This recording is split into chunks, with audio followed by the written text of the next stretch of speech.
So the chat live eventually.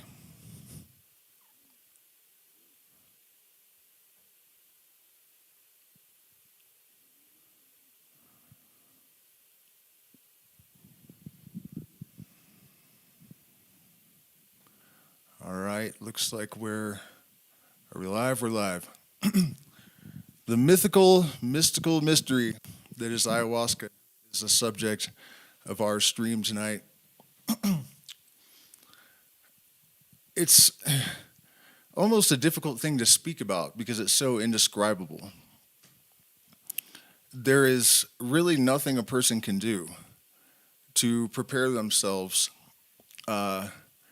for a strong ayahuasca experience for the first time. And I don't mean that there aren't things that you can do to prepare. I mean the ontological shock, the strangeness of it, the ontological model destroying experience, so strange and bizarre. And it legitimately does give us experiences of parapsychological phenomena, precognition. I've received information from ayahuasca spirits on multiple occasions that was highly specific, and it's always been true. It doesn't always happen, and it's not like I can just demand, information about the future every time I drink. It seems like there's an intelligence that kind of mitigates, need to know, law of necessity. What what you can receive seems to be dictated by something else. Don't want to get too deep into that yet, because really the main focal point for me, the crux of the apostrophe, the reason it matters, it's not just that it's medicine for the soul.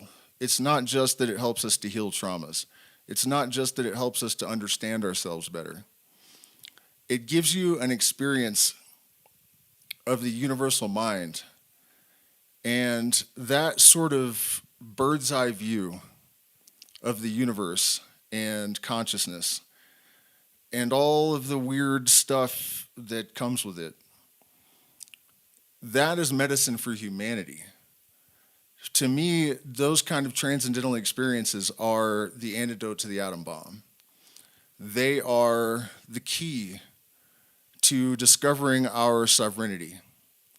They are the key to freeing ourselves from the bondage of culture and religion and politics and all of these things.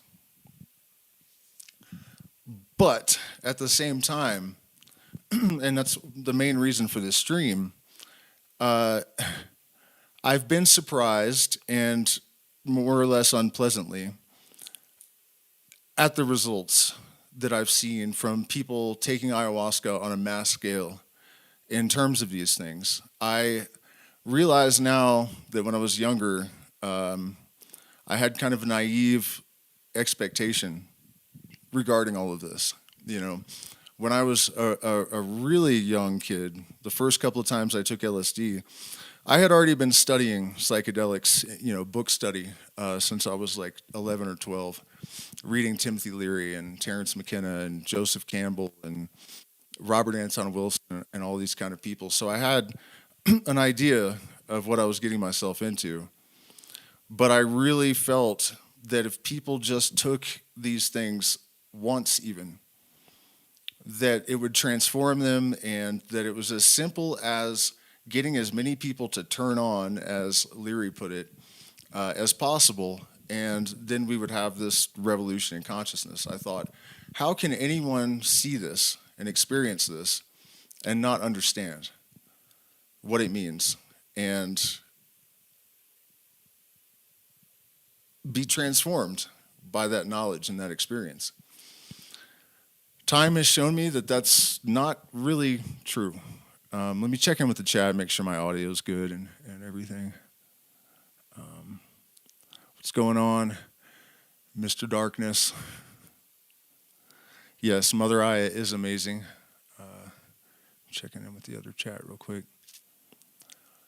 Yeah, so and I'm sure this is something that most of you guys have noticed yourselves and are aware of. Um, and I don't want to come off like I'm haranguing people. Is that how you say that word?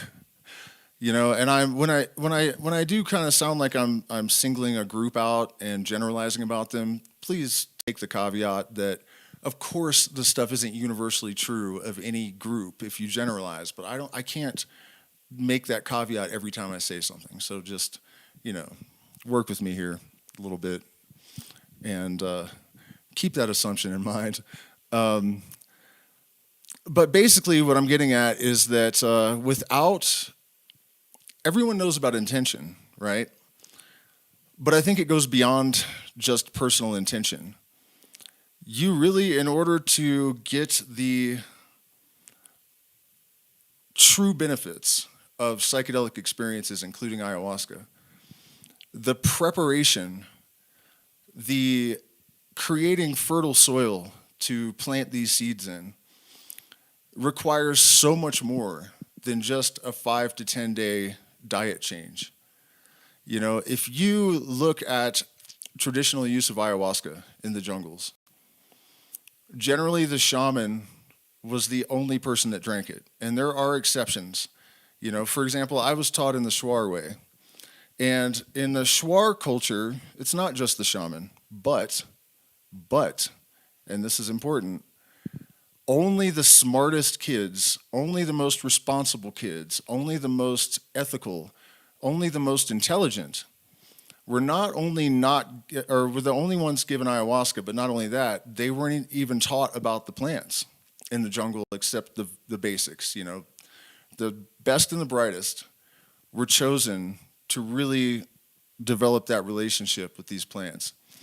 In fact, at 8 years old, the boys were taken to 11, 11, they were taken to a waterfall and given tobacco to drink. And that is a really, really difficult and potentially dangerous experience. And then later, they were given brumansia, I think at 12. And during this process, some were kind of weeded out.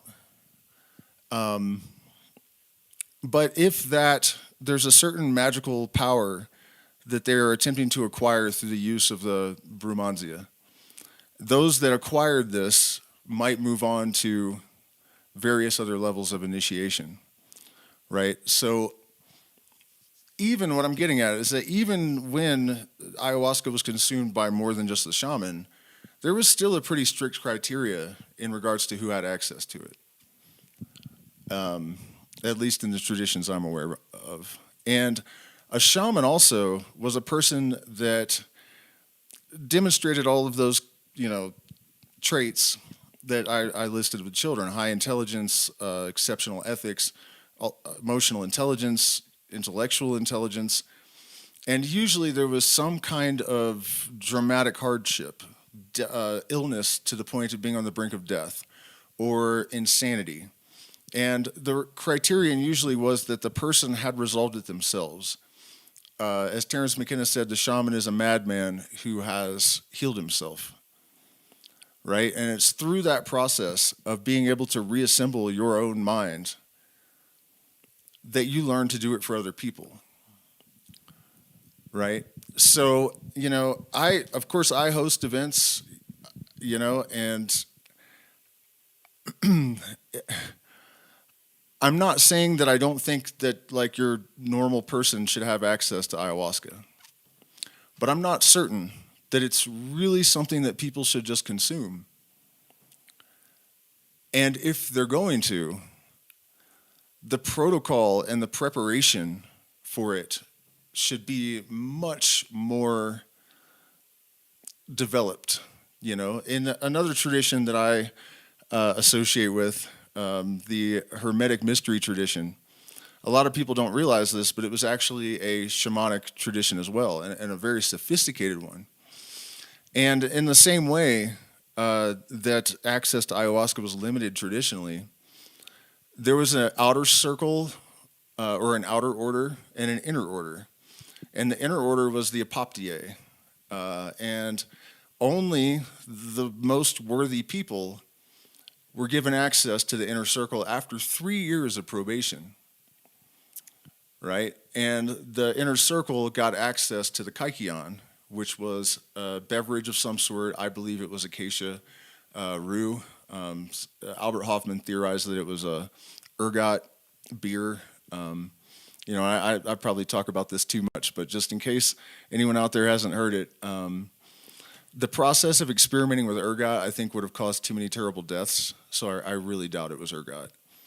At any rate, they had also a graded system, a hierarchical system, and that was not in order to have control over others. It was not a militaristic hierarchy, right? And there were no dogmas in these schools.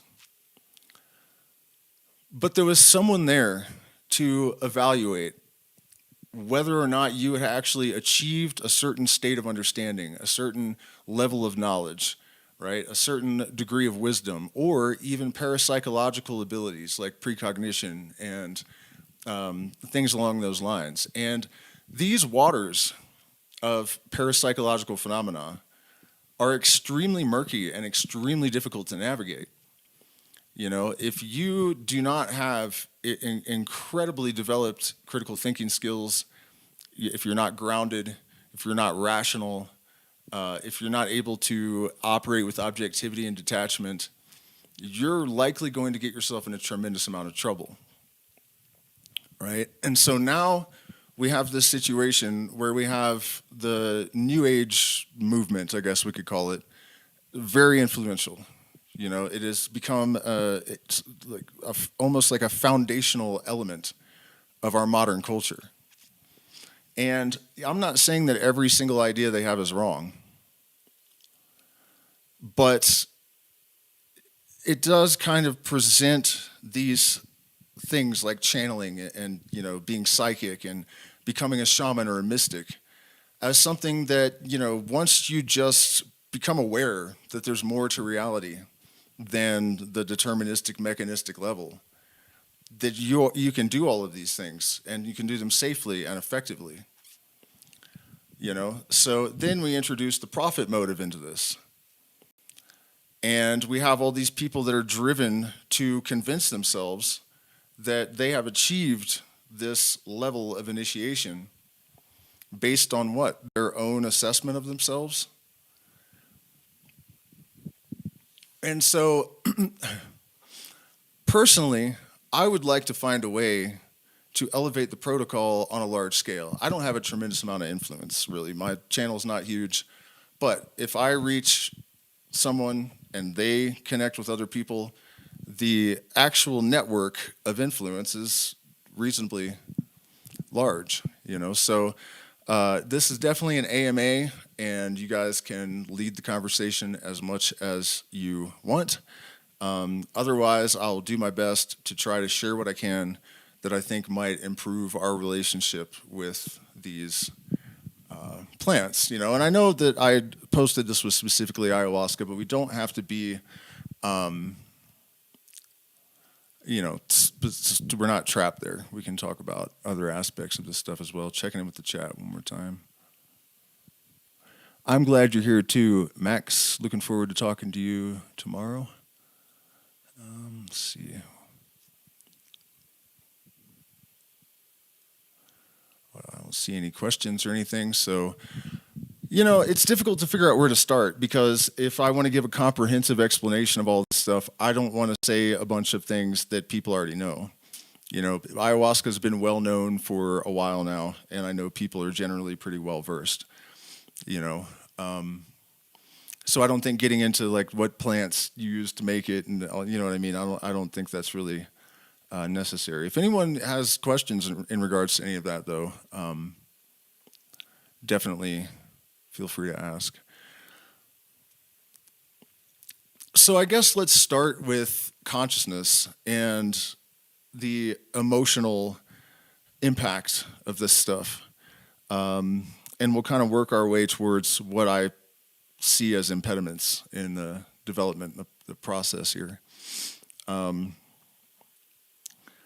One of the main things that I see that is off-putting, I guess, people have a tendency to sort of follow the herd, and it's not anyone's fault. It's not an insult, really, even. It's just natural instinct. Unless you're an alpha monkey, then that's just your tendency, So I don't necessarily, I'm not angry.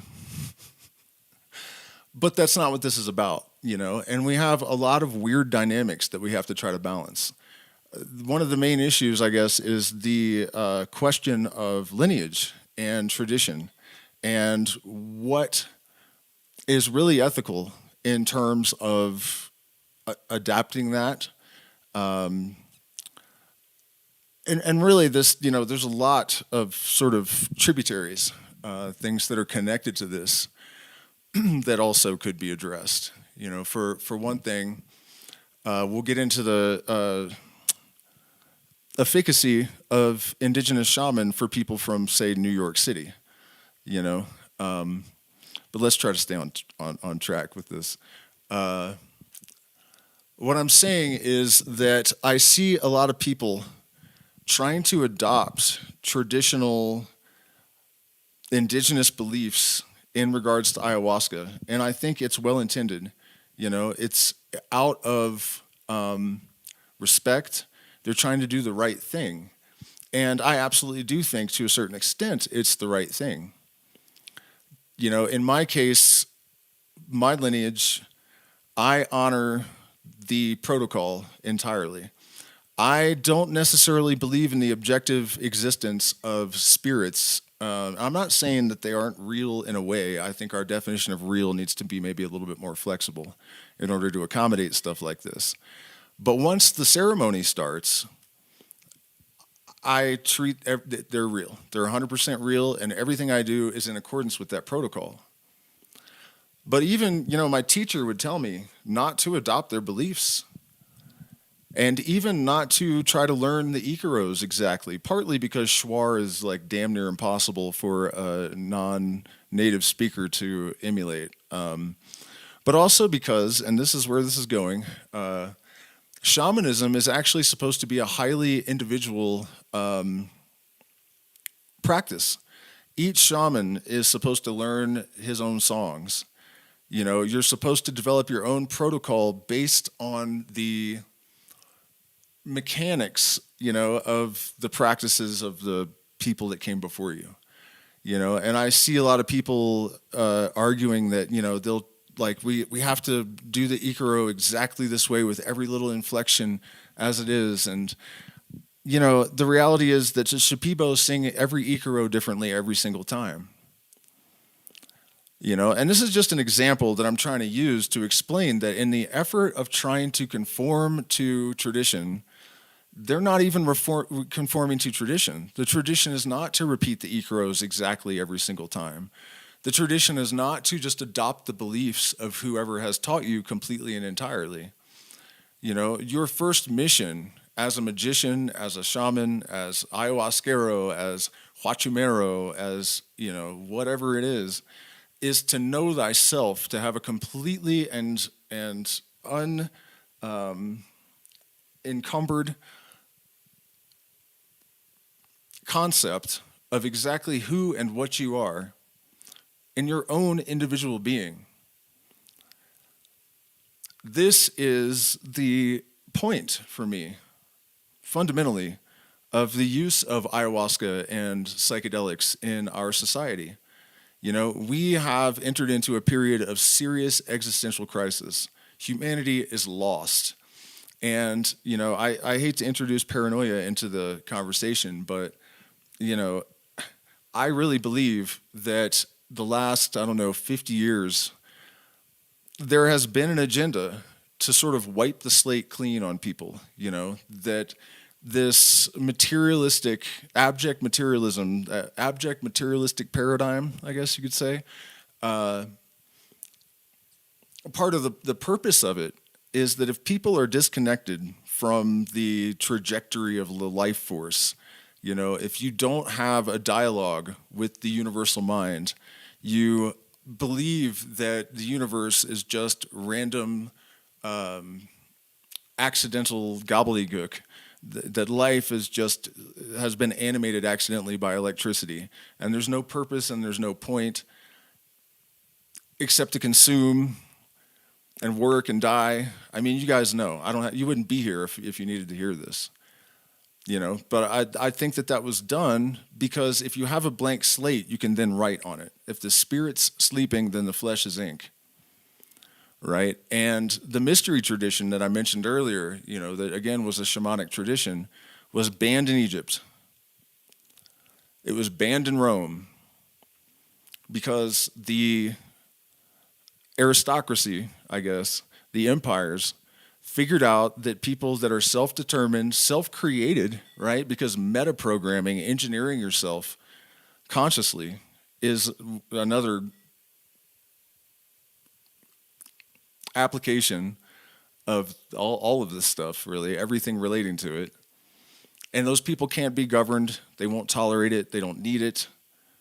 Right? And then now look around the world, and I can tell you that 25 years ago in like 2000, if I wanted to talk to somebody that had political beliefs that I would challenge, or even religious beliefs, or I just approached them and started talking about deep metaphysics, the response that you got, if it was sound, was reasonable. People were still capable of listening and adapting their ideas and hearing reason. I mean, there was still some programming.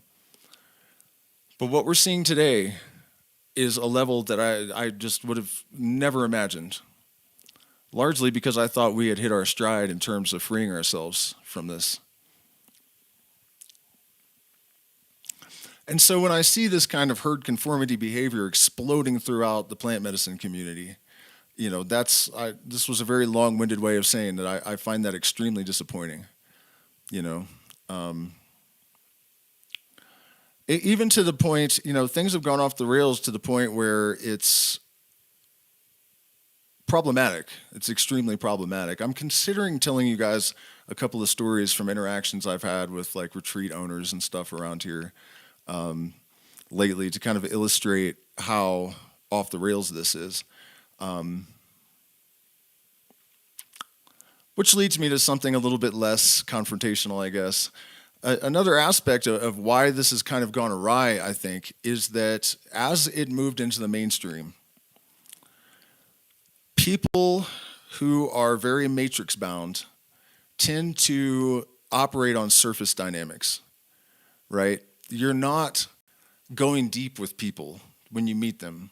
And it's a culture where people have a facade. They have politesse in order to lubricate their social maneuvering, to make society run smoothly. It's kind of necessary. But then when you have this, you're accustomed to operating on these surface level dynamics, right? And then you go to a retreat center and the owner or the facilitator or whatever is a professional that has the personality of a professional, and they're nice and they smile a lot. And, it's no different than interacting with a secretary in a doctor's office or something, and people accept those surface level exchanges because that's what they're accustomed to doing. That's how they're used to operating. And so a lot of the issues that we have in this community or in this industry, I hate to use that word, really are kind of derivative of that. A lot of people are able to slip through the cracks because we are accustomed in our society to operate with this buffer, and that doesn't work. That doesn't work. Not in this context. And I'm sorry, I'm a little bit hung up on trying to decide whether to tell you guys these stories or not. Let me check in with the chat and see if we have any more. Or any questions or thoughts on weed? Hold on. Let's different strengths of ayahuasca. Yeah, I'll talk about that. We'll get off of the subject of the cultural and sort of the politics of the modern ayahuasca situation. But I do want to come back to it. But let me address these questions in the chat. So different strengths of ayahuasca. It's much more complicated than that. There's black ayahuasca, ayahuasca Trueno, and there's some dispute as to whether thunder ayahuasca is what Trueno. I think I'm saying that correctly. Trueno. And black ayahuasca are actually the same, and they're not even Banisteriopsis copy. In fact, only yellow ayahuasca is Banisteriopsis copy. The red, which is the one that we really valued in Ecuador, a lot of shamans consider it the best. Red ayahuasca is the middle strength. Yellow is like almost light tripping. You might not even purge. And then black ayahuasca is for grown-ups. It's really, it causes a lot of purging. It causes a very deep and emotional experience. But there's even more variants than that. And like for the Shuar, for example, they would have cuttings, right, that they got from someone, and they've actually kept track of not just like, is it yellow, is it cielo, is it, black, is it red, is it whatever, but the specific lineages of specific vines, right? So, and then they have names for all of those, and they have different effects, all of them. If you want to talk about it in a chemical sense, it's an entourage effect. So you have different ratios of different Harmala alkaloids and tannins and other compounds. And also the application of these things is different. For me, I think cielo is more for like, I don't want to say it's not tripping, but definitely like a lighter experience. If you wanted to be able to like play guitar in that state or sing, if you want to do functional things, that's definitely the go-to. The red is much more deep, a little bit more debilitating. It causes more body load. Sometimes it can even cause kind of you kind of jerk when you walk and stuff. It's far more difficult, but I think it's a much deeper experience than the yellow. And then black is just a whole nother level. And a lot of people say that it's black magic associated, but that's not actually true. The reason that reputation came about is that it is considered the ayahuasca to use to give you access to magic, and therefore brujas that were trying to work black magic would gravitate towards black ayahuasca because that's what it's for. So the negative connotations that some people have about it are absolutely not true. Gosh, can I even remember? Let's see. Banisteriopsis, Muricata. Oh my gosh, what is the black Muricata? I know it's Muricata. Let me look it up real quick. I can't remember the other. Muricata.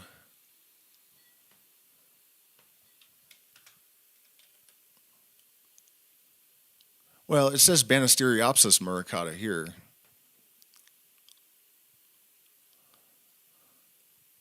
But it definitely was not Banisteriopsis muricata. Oh, it got reclassified. That makes sense. Yeah, that always bugged me. I didn't understand, it has the same pattern, and it grows the same way. The leaves are the same. Well, they're not actually. They're more silvery on the black. It's still bugging me. I can't remember what it used to be called, but I guess in the last year or something, they reclassified it to Banisteriopsis muricata. So that's the red. Banisteriopsis copy is the I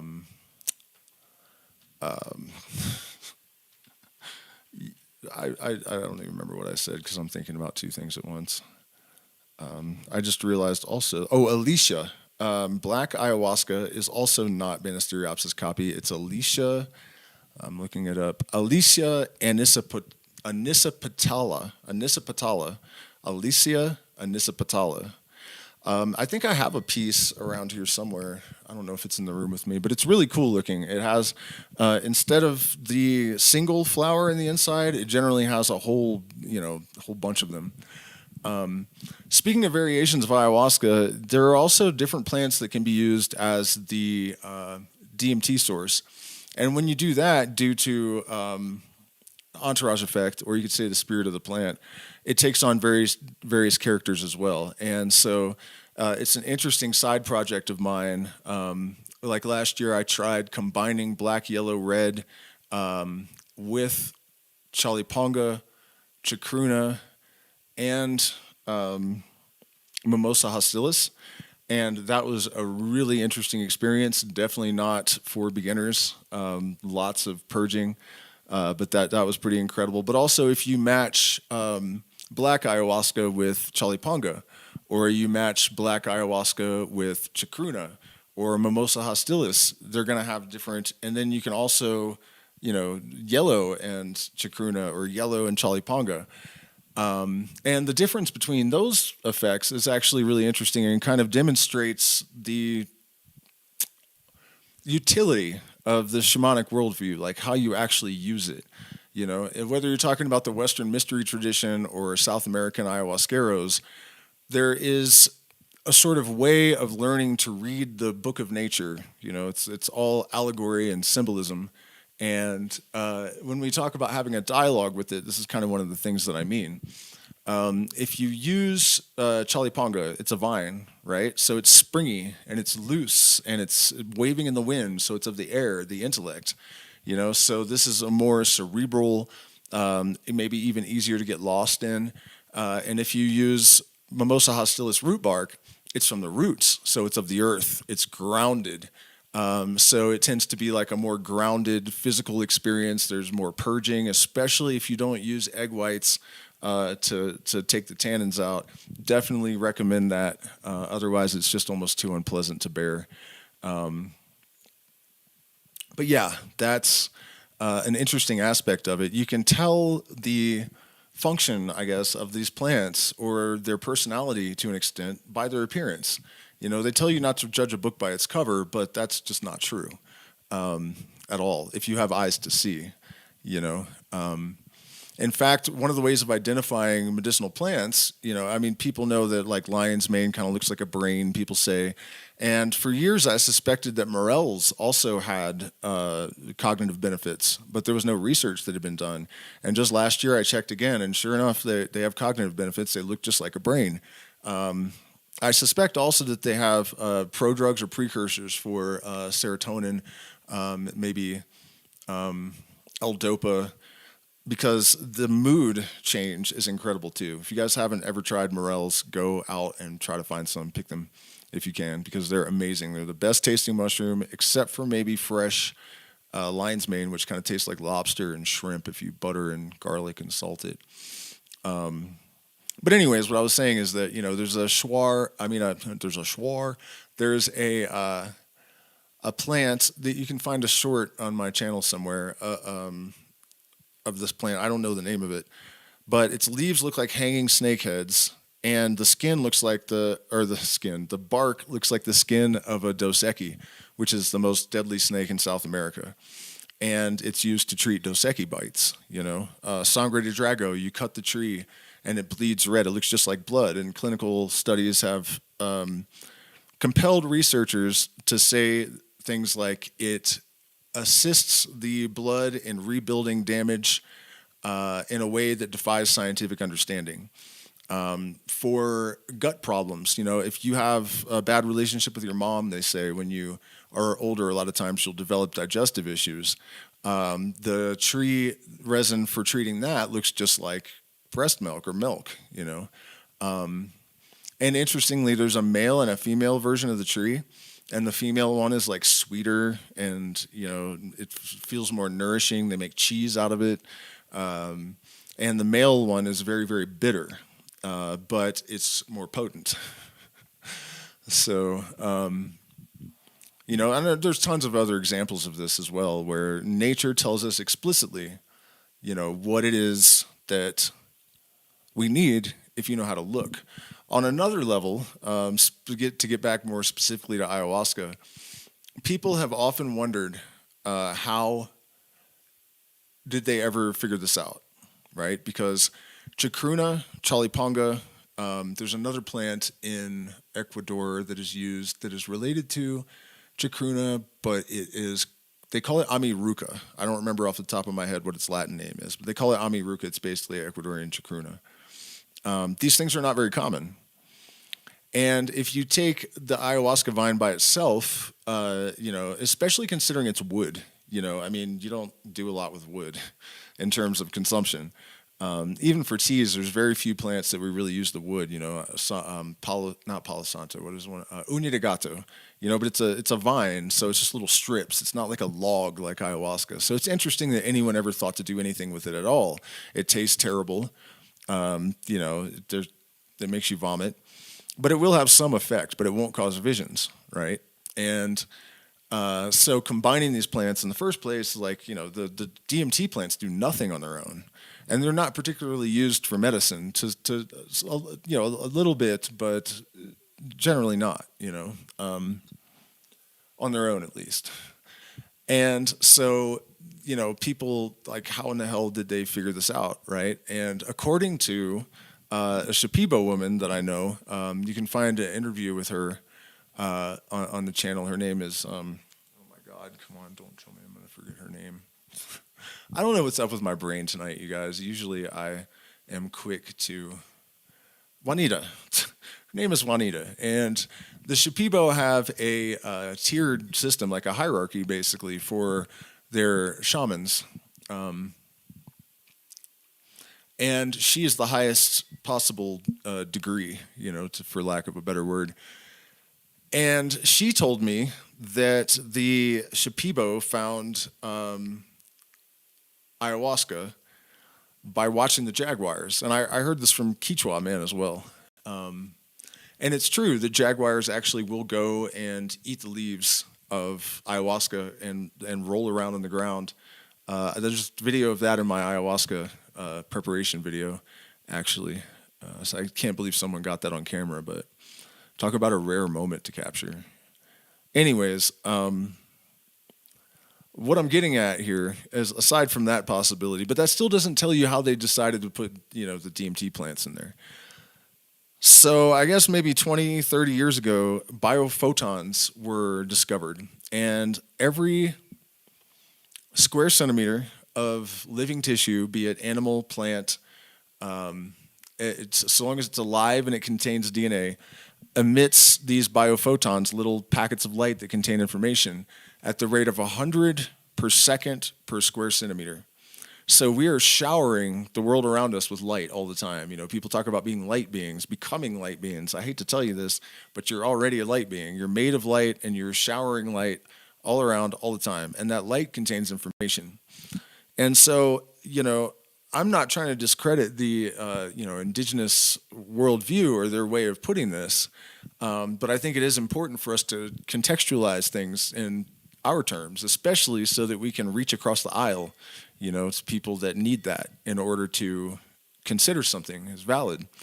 When they were asked, some tribes have said, like, well, you don't talk to the jungle, white man? Like, the jungle told us, And another thing, speaking of defending the indigenous, I think one of the reasons, the things that compelled the condescension actually from the outsiders, they actually are pretty secretive about this kind of stuff, especially with outsiders. So when they gave that response, they could have given a much more sophisticated answer, but they're not going to, and I think that was kind of lost on a lot of the people that were interacting with them in the early days, that they just thought it was that simple and the people were that simple, and that's not the case. Moving right along, these biophotons contain information that can be interpreted by DNA from other organisms. This has been established beyond a shadow of a doubt in experiments. And so the theory that I have is that that's what it is, that the DNA via light is communicating with all of the organisms around it all the time. And nature has a use it or lose it policy. So if you are not engaging some constituent element of your being, it will be subject to de-emphasis and de-evolution, right? So the white man or the modern person going to live in concrete jungles for a couple of centuries lost the necessity to receive this information from the jungle around him, or whatever it is around him, the animals and plants, and the indigenous have not. So I think that very likely is the answer, really, when we say the jungle speaks to us, because in my model, everything needs some kind of mechanism to work on this plane of existence, right? Magic is real to an extent, but there has to be a way for things to happen, So I hope everyone understands when we look for mechanisms of action that underlie phenomena like that, we're not trying to discredit it or devalue it. It's important. In my main tradition, this is the sacred science. It's not the sacred superstition. My belief is that superstition, science is like science has claimed things don't exist that they can't quantify or there's no way to measure them, right? So they're just not there. The flip side of the coin is that people have been observing phenomena that they don't know the mechanisms for, and they have come up with all of these superstitious explanations for them. Our job at this intersection, this crossroads, is to be the middleman and mediate this, and actually create the integration, to allow the integration, to facilitate the integration of these things. And it's happening all over the sciences right now. It's a really incredible thing to witness. There's some elements of it that are frustrating. I mean, if you guys follow me, I don't want to go into all this and be redundant, but we have tons of evidence now of non-neural cognition. So slime molds, engineering things, plants that can count and have memories, recognize relatives, and can even compose mixtures of organisms and minerals to send to sick relatives, and they will prioritize their relatives over other trees of the same species around them, which means that there's all sorts of awareness in these organisms that have no neurons, because they're engineering medicine. They're aware of the location and the relational status of other trees. We have morphological changes in the evolutionary process that suggest that there are changes the organism couldn't know it needed to change to avoid being killed by humans. And it's devolving the things that are making it a target, and including a tree. So that implies there's some mitigating intelligence that actually has oversight in the process of evolution. And that's a big problem for neo-Darwinists right now. And then, we have evidence that consciousness arises from quantum processes. For example, anesthetics don't really work on a chemical level. They do, but they actually reverse the spin of electrons, and that's what turns your awareness off. So what I'm getting at here is that we're at a point where we actually do have the answers in regards to how telepathy works, how precognition could work, how remote viewing could work. And a lot of these researchers are actually talking about this and saying, all of this stuff kind of suggests that there could be an afterlife and that reincarnation is possible. And none of these things are incongruent with scientific theory at this point. It's an incredible thing. And you would think the entire world would be like rejoicing and aware of this. It would be blaring from every speaker. Like some of the greatest mysteries of human existence are not necessarily 100% solved, but the major indicators, anecdotal evidence pointing to a universal mind and the possibility that reincarnation is a thing, on the deterministic level or whatever, the mechanical level. But, and this is something I want to mention because maybe you guys can help me. One of the things we can do is bombard these people with comments to try to let them know about each other. But I've noticed that, like, Michael Levin, for example, doesn't know about Penrose and Hameroff, and that Penrose and Hameroff don't know about Michael Levin. And a lot of these people in these scientific circles are, they're uncovering this stuff, but they don't know about each other. So the big picture of what it all means when it's put together, because non-neural intelligence by itself, that's crazy.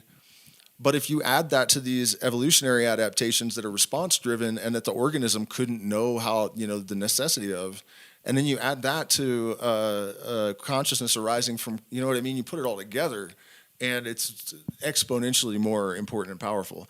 And I've been watching interviews with these guys, and I can tell that they're not aware of each other, which isn't good. And you might say, well, maybe that's because it's only been a few years, and no, Levin's work has been around for 13 years. Penrose and Hameroff have been working on this stuff for at least as long.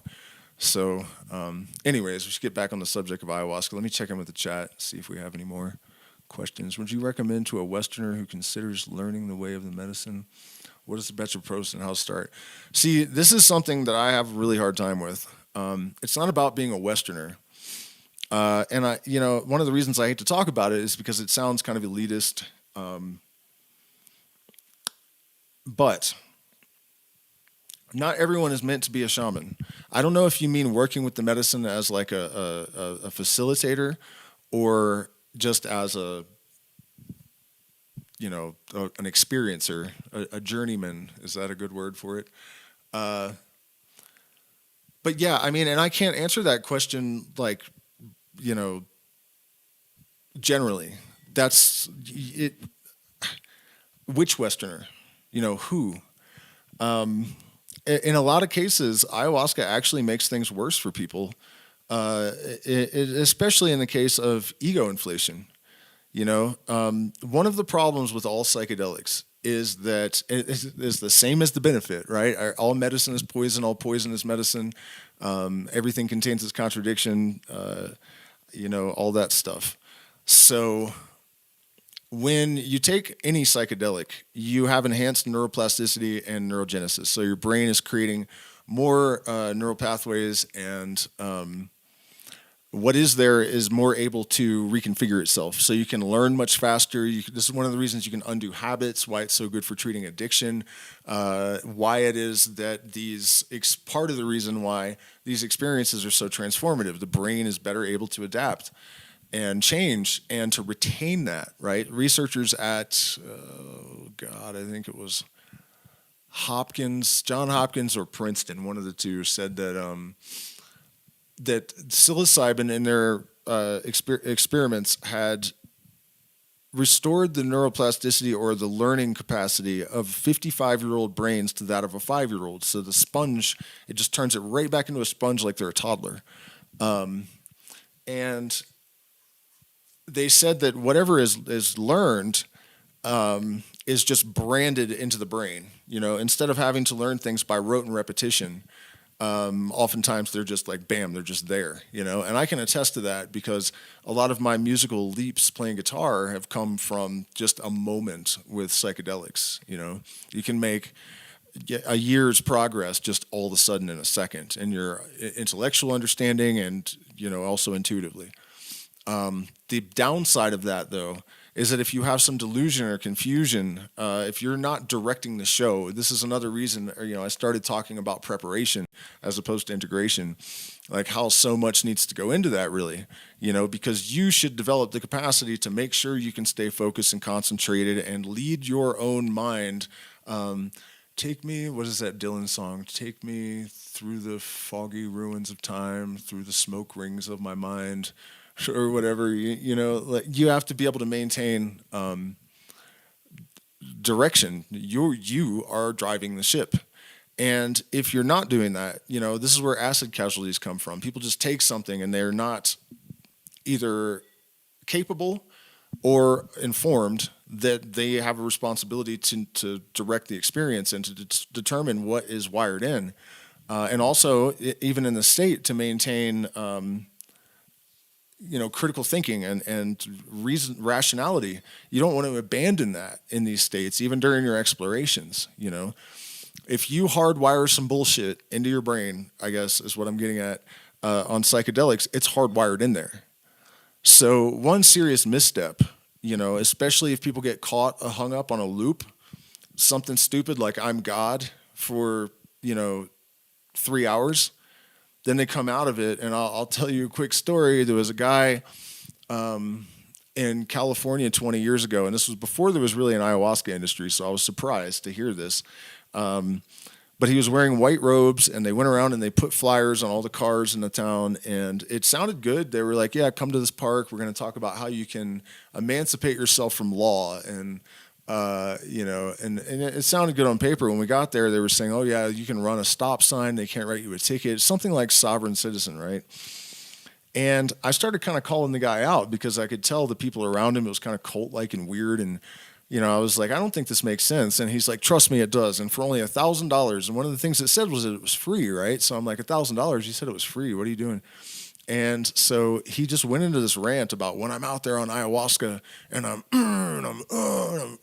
like, what are you umming and oohing though? What is, like, can you articulate what these revelations are for me so that I can understand? And he just kind of stared at me blankly. And I said something like, I guess I don't remember what happened, but somehow it got to this point where I was like, I guess you're the most perfect person that was ever created. And he's like, I would not dispute that. And I was like, all right, man. And I turned around and I looked at all the people that were gathered and I said, you guys are eating this shit up, man. This guy is not, I don't remember exactly, but I definitely said, you're eating his shit up. 2 days later, I got a phone call from somebody that was there and he's like, you're not going to believe this, man. That guy actually put his shit in all of his followers' food. Like the night that you said that to him. And I kind of feel bad because I think I put that in his head, But I'm just giving you guys an extreme example of how this happens. If you have some bad idea in your mind on psychedelics and it's not addressed, then it's potentially you're going to be stuck with it. So, I know this is kind of a roundabout way of addressing your question, but in my world, what I do, we have very small retreat events. We're having March and May in the jungle, March in Sacred Valley, and then also I just decided that the solar storms are peaking in July. And so I'm going to there's no way to really ascertain exactly when that's going to be. But we're going to load our brains up with colloidal gold beforehand and go to the highest possible Incan holy place and have San Pedro ceremony. And that will just be the climax of the event. So it'll probably be at least 2 weeks.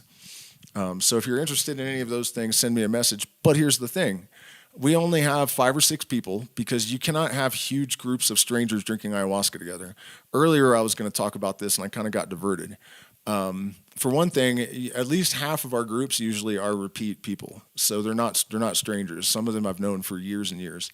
And some of them I talk to every week still. So I know where their heads are at to this day. But earlier I was started to get into this and I didn't. And the thing is, in a traditional setting, the shaman grew up with everyone. He knows their parents. He knows their children's history. You know what I mean? He knows your traumas. He knows your personality. So if you were going to have a group ayahuasca ceremony and try to work with people, they're people that you've known your whole life.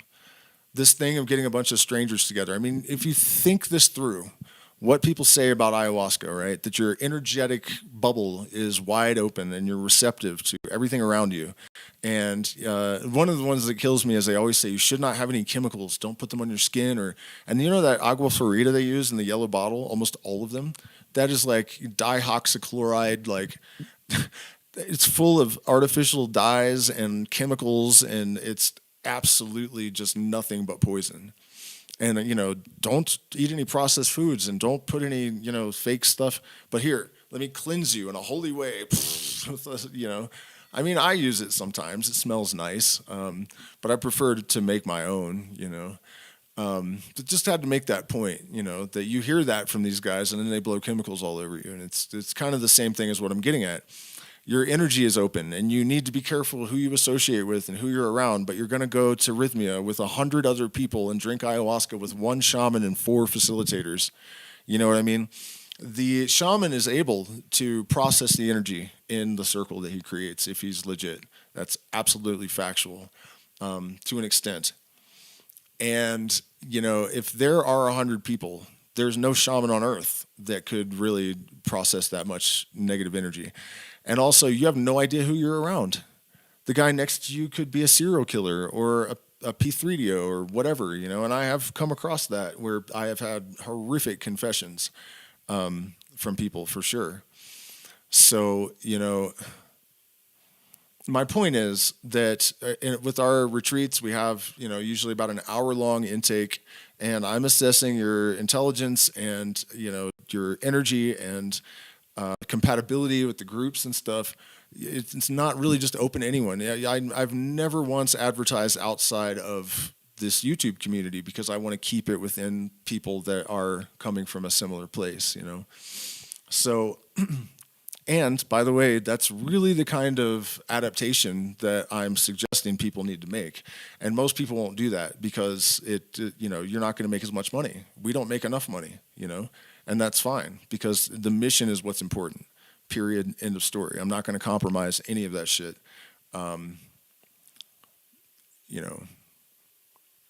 Over bottom line. It's not happening. And no one should be doing that at this point in human history.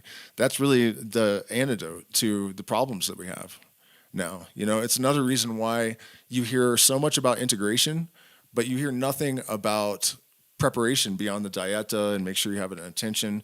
Not, a year before, at least, you should start studying critical thinking and improving your cognition and studying various philosophies and geometry and mathematics. And you know what I mean? That's the reality. That's the reality. That's how we would do it in the mystery lineages, and that's how it should be done. If you are interested in developing a deeper relationship with the universe, but you're too lazy to study mathematics, you do not need ayahuasca. If you really want to know the universe, guess what? Do work, son. That's what's up. You need to learn self-psychoanalysis. You need to practice healthy detachment. You need to learn to be objective about yourself and your fate. You know what I mean? This is the real prerequisite for entering into the invisible college. It's not just, don't eat meat, and that's not even real. That's not even real. The traditional dieta is fish and plantains. There was no chicken, and there was no white rice in South America until 200 years ago. I had a guy once tell me, my maestro, his lineage has been serving the same dieta for 5,000 years. And I was like, first of all, nobody knows 5,000 years back. Nobody does. Nobody. Second of all, what is the dieta? And he's like, white rice and chicken. And I'm like,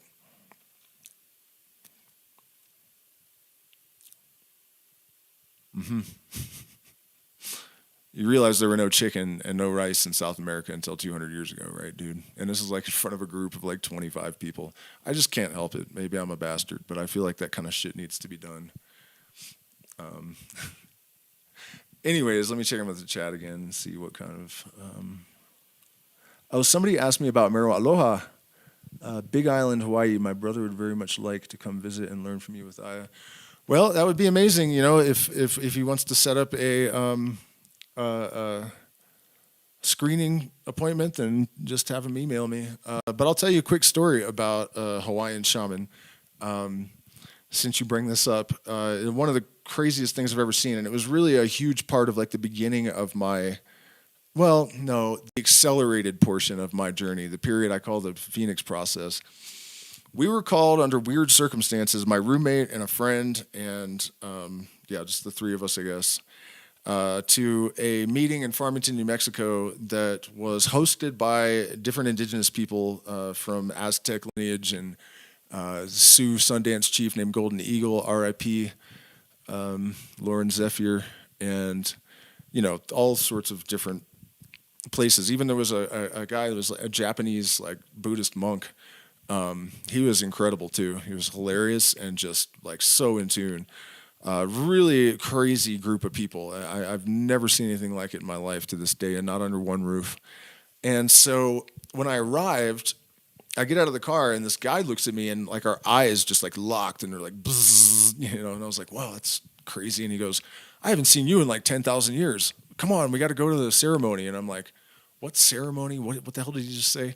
And he grabs me by the arm and drags me around to the back. And he pushes me kind of into this circle as it's closing. And I was the 12th person.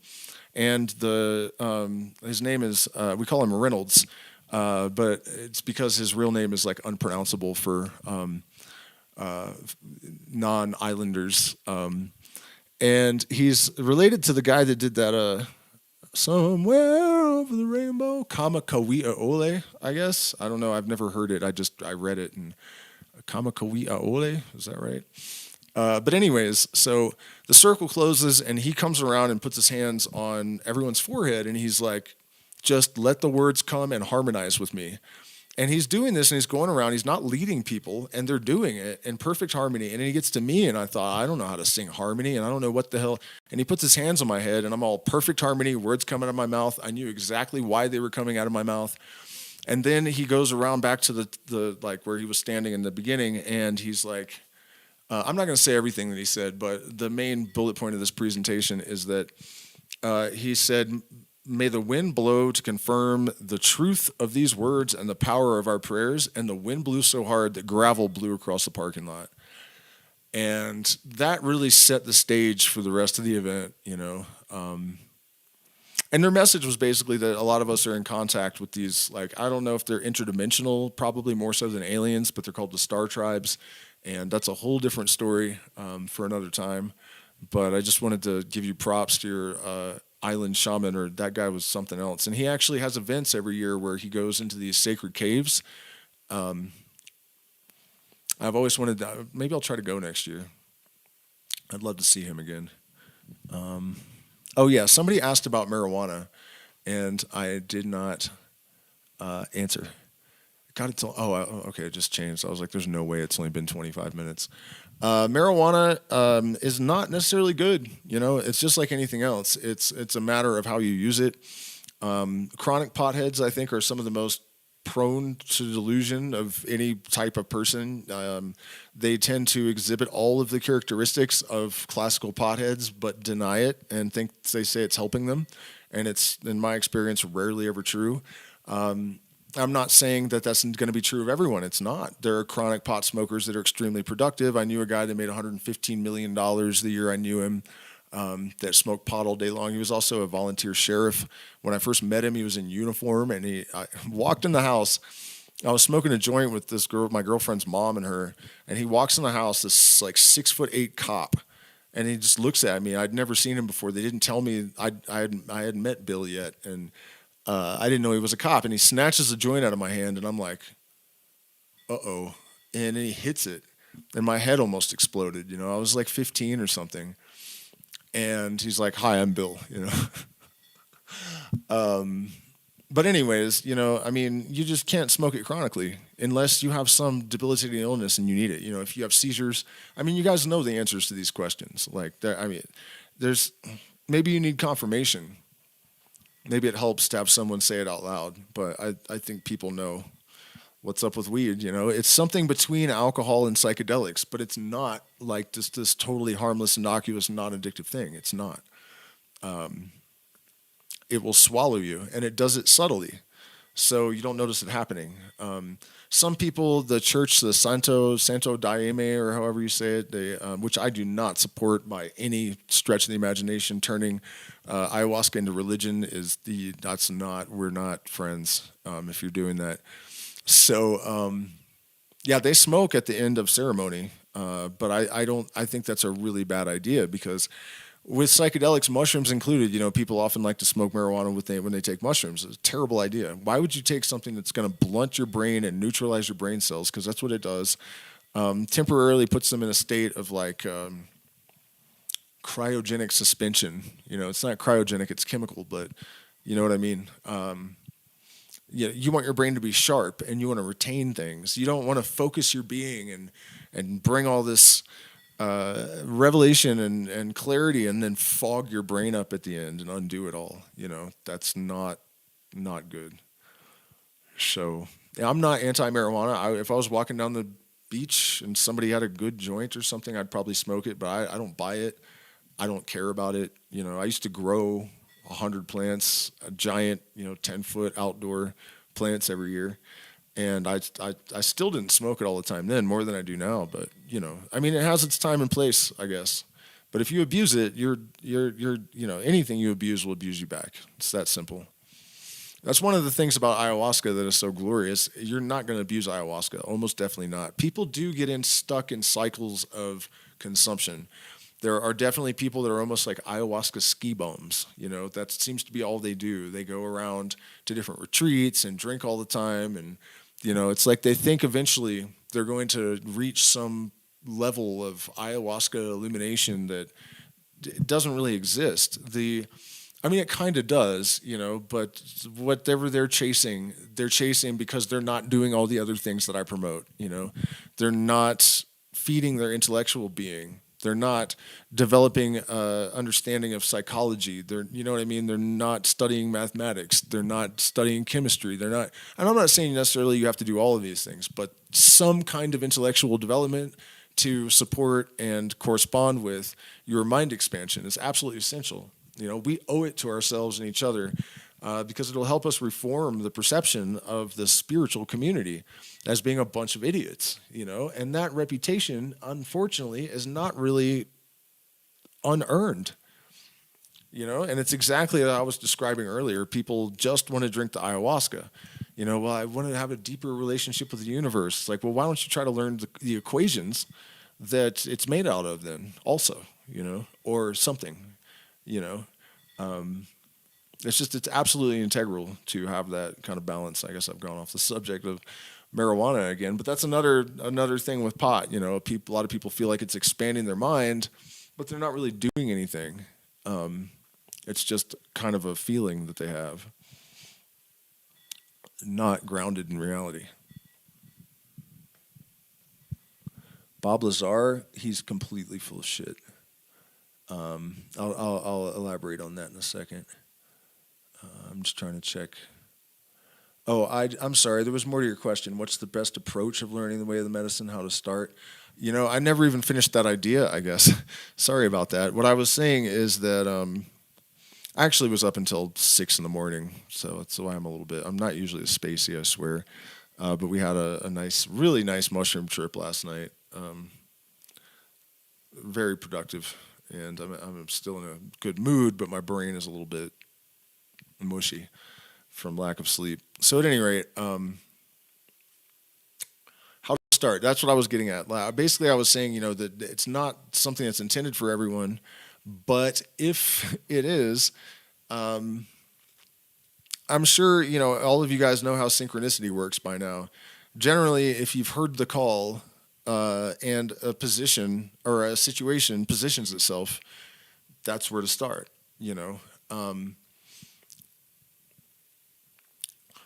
But I can tell you what is required of the Schwar, for example, 3 years, no sex, no meat. By the way, the standard dieta that they push in the pop culture version of ayahuasca is not real.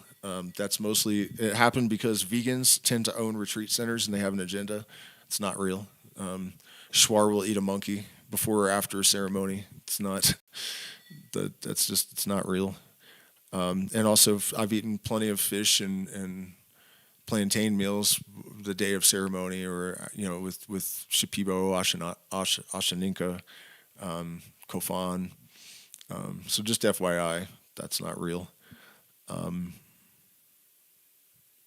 But yeah, you need to develop all of these skills that I'm talking about. Meditation, pranayama, understanding psychology. Understanding psychoanalysis, at least a layman's understanding, a basic overview. Read a couple of Jung's books, and maybe a book or two on some standard protocol in modern psychology. Somebody's thesis or treatise, or do something. I think that's incredibly important. And you have to have a realistic belief about or perception of your own mental health. You need to make sure that you're square in that sense. But basically, if you're intended to actually work with the medicine as a shaman, you were born that way. I don't really, this thing that's happening where people can pay $3,000 and then go apprentice or whatever, that's not real. That's not how it works. That's not okay even. It's not real. You can't do that. You don't just pay someone and then you're that guy. You're born that way. It's the same thing as, when you see like somebody like Derek Trucks playing guitar with the Allman Brothers at 11. You know what I mean? Like almost no one is that guy. So it's really this belief that just anyone can go and do it is a product of the lack of respect that we have for the office of the shaman, the mystic, the seer, the magician. You know what I mean? And I know that that's a hard pill to swallow for a lot of people. But the reality is, like for myself, I started reading about psychedelics and psychedelic plants literally at like 11 years old. I started studying psychology around the same age. I started studying mysticism around the same age. I started studying the occult around the same age, and I had a tremendous amount of experiences to draw from that are highly unusual as well, you know. So I'm not trying to like boast or put myself on a pedestal here. I'm just saying like that's how it is, Not everybody's meant to be a linebacker. So, it really takes a lot of objective analysis. And I would say that if the universe doesn't put you in that position without you pursuing it, you're not that. It's that simple. If you are not put in that position, I didn't pick this. I didn't choose to do it. I didn't want to do it. Really, I didn't even know there was an ayahuasca industry. I was working with a guy that, to this day, he charges $40 a ceremony. He doesn't have retreats, really. 2 or 3 nights, but you got to go home. You pretty much have to live around there. Or I guess you could get a hostel or something, but that'd be kind of weird. You can sleep overnight and then you get up in the morning and go. And then, so he was not coming from the industry at all. I got really lucky and I had no intention of being a facilitator, even though I had this huge interest in it my entire life. But he noticed that I was taking care of like a shaman drank too much. It was like his assistant, he wasn't quite on his level, but he drank too much one night and I had more than him and he was in a ball in the ground and I was giving him water and like taking care of him and stuff. And, he's seeing this, that he's drank. These are just like me. He pretty much only works with people he knows. So he's drank with some of them 50 times, and he knows. And I've had 3 ceremonies and I'm helping these people that have drank 50 times. And eventually he kind of came and sat beside me and he's like, you are becoming a shaman. This shit is not normal. And I was like, nah, I'm not trying to do that, And honestly, I already saw myself as something like that, in the sense that I had a lot of experiences like that, and I seem to be able to articulate this kind of knowledge really well and even kind of influence things in a way that seems a bit unusual, but I didn't want to drink ayahuasca all the time. I still don't really, I don't like the body load. I don't like the way it makes me feel physically. If I drink for a week or so, 3 days out of 5, it's better. It's not a problem. That's what I do before retreats. But, I just hate the onset of it so much I didn't want to do it, And I drank medicine a little while later and it basically said to me, it's too bad you hate this DMT onset so much. And I was like, why is that? It was like, because this is what you're going to be doing with your life for quite some time. And I was like, I don't think so. Here we are. So that's the thing about that. And I can understand it. A lot of people want to do it, but a lot of people want to be, rock stars too or whatever. It's just, I don't know how to put it other than that. I believe at least it's something you're born into. It's not something you're not just an accountant in, San Francisco one moment and a year later a shaman. In almost no case will that happen. So, it's a lifelong process. It really is. Oh, I said I was going to expand on Bob Lazar, and I didn't. Bob Lazar, I know some people that went to one of his retreats, speaking of retreats, and they said that he is a complete megalomaniac, narcissist, lunatic, and that it was like incredibly uncomfortable.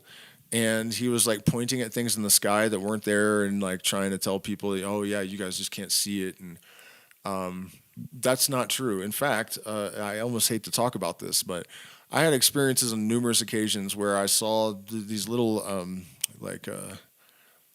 teardrop-shaped silver vessels, and I would hear, turn around and look above the ridge, and there it was, and it would zip off. And I kind of wrote it off for years to the best of my ability because it just seems too ridiculous. I couldn't take it seriously. But then I started telling people that sometimes when I think about them or talk about them, they would show up and it happened twice. And they saw them. The other person, and I wasn't looking. I was looking at her face And on the second occasion, it was a drummer in a band that I had. And I was saying, sometimes when I think about them or talk about them, they show up, and I saw her eyes bug out and her mouth drop open, and I turn around and look, and sure enough, it wasn't around.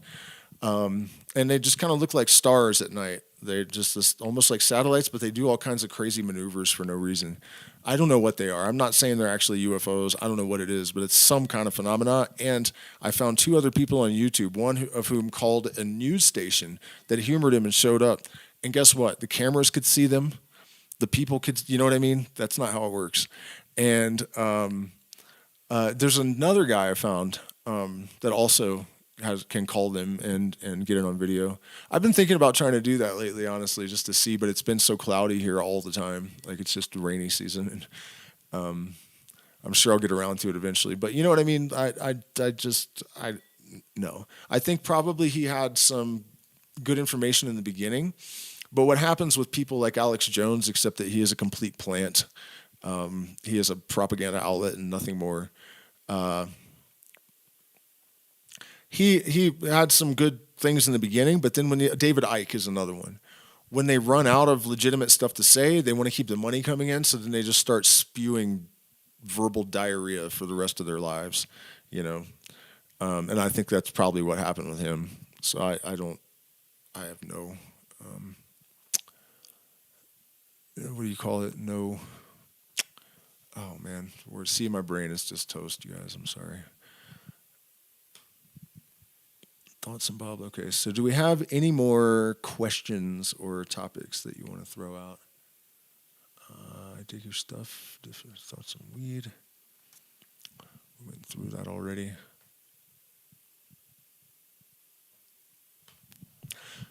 Yeah, so, you know,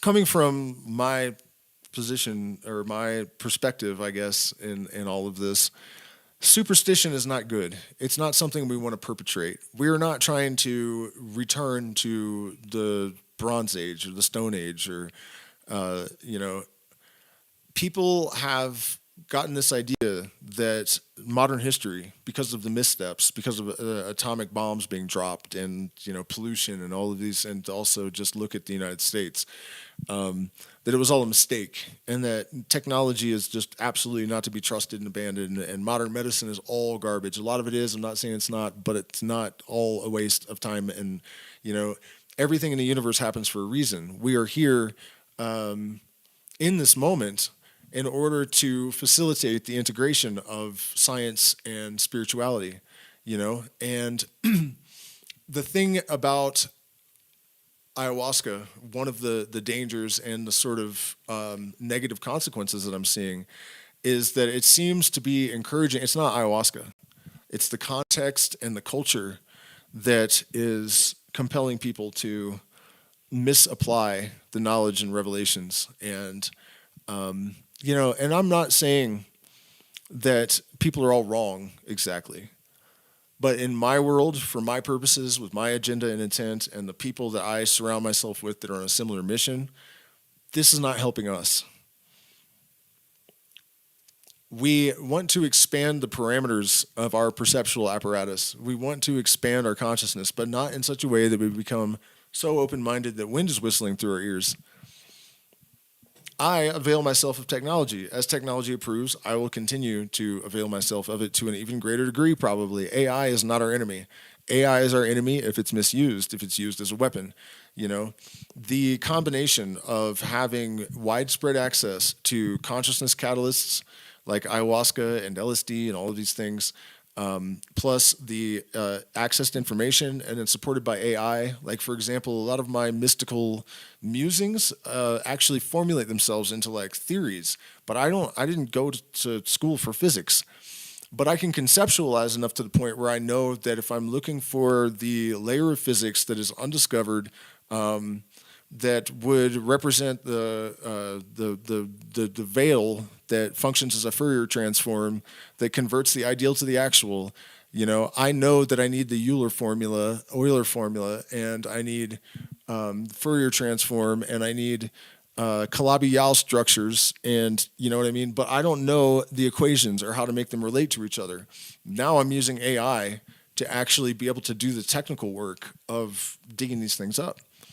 You know, we have never in the history of humanity had a situation where someone that didn't have the education like this but has the IQ and the ability to conceptualize on that level can just sort of compensate, and then I'm able to make a meaningful contribution in a way that without AI never would have had a hope of doing that.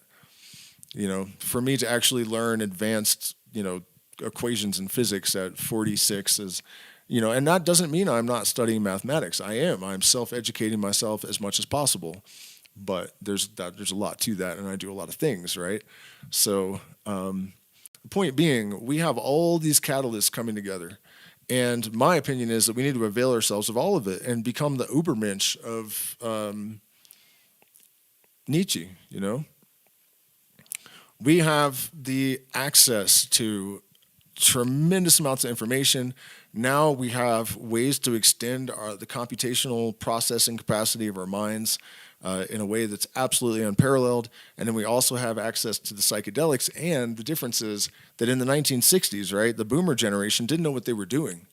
They didn't have the boomer generation to draw, oh, they fucked up here and they should have known this and, this wasn't right. And you know what I mean? They didn't have access to shamans. We're starting to lose that because they're all being corrupted by the industry. And, like, for example, there's not, like, every other Shipibo is not a lineage of shamanism. It's not. But now that there is profit motive, everybody and their cousin, you know what I mean? So that's something I didn't mention earlier, is that you cannot necessarily just go on the fact that somebody is indigenous either, by the way. I mean, I'm sure most of you know that, but I see people make that mistake all the time, In fact, Golden Light Eagle said that to me rather bluntly at that thing, He's like, he was kind of dismayed at some of the people's naivety and just ridiculousness, I think, and he's like, you just put feathers on your head and they'll believe anything you say, And he was a chief, so he would wear the headdress when he talked and stuff, when he gave talks. But, he had noticed that, and he said, you can just put a feather headdress on and people will believe anything you say.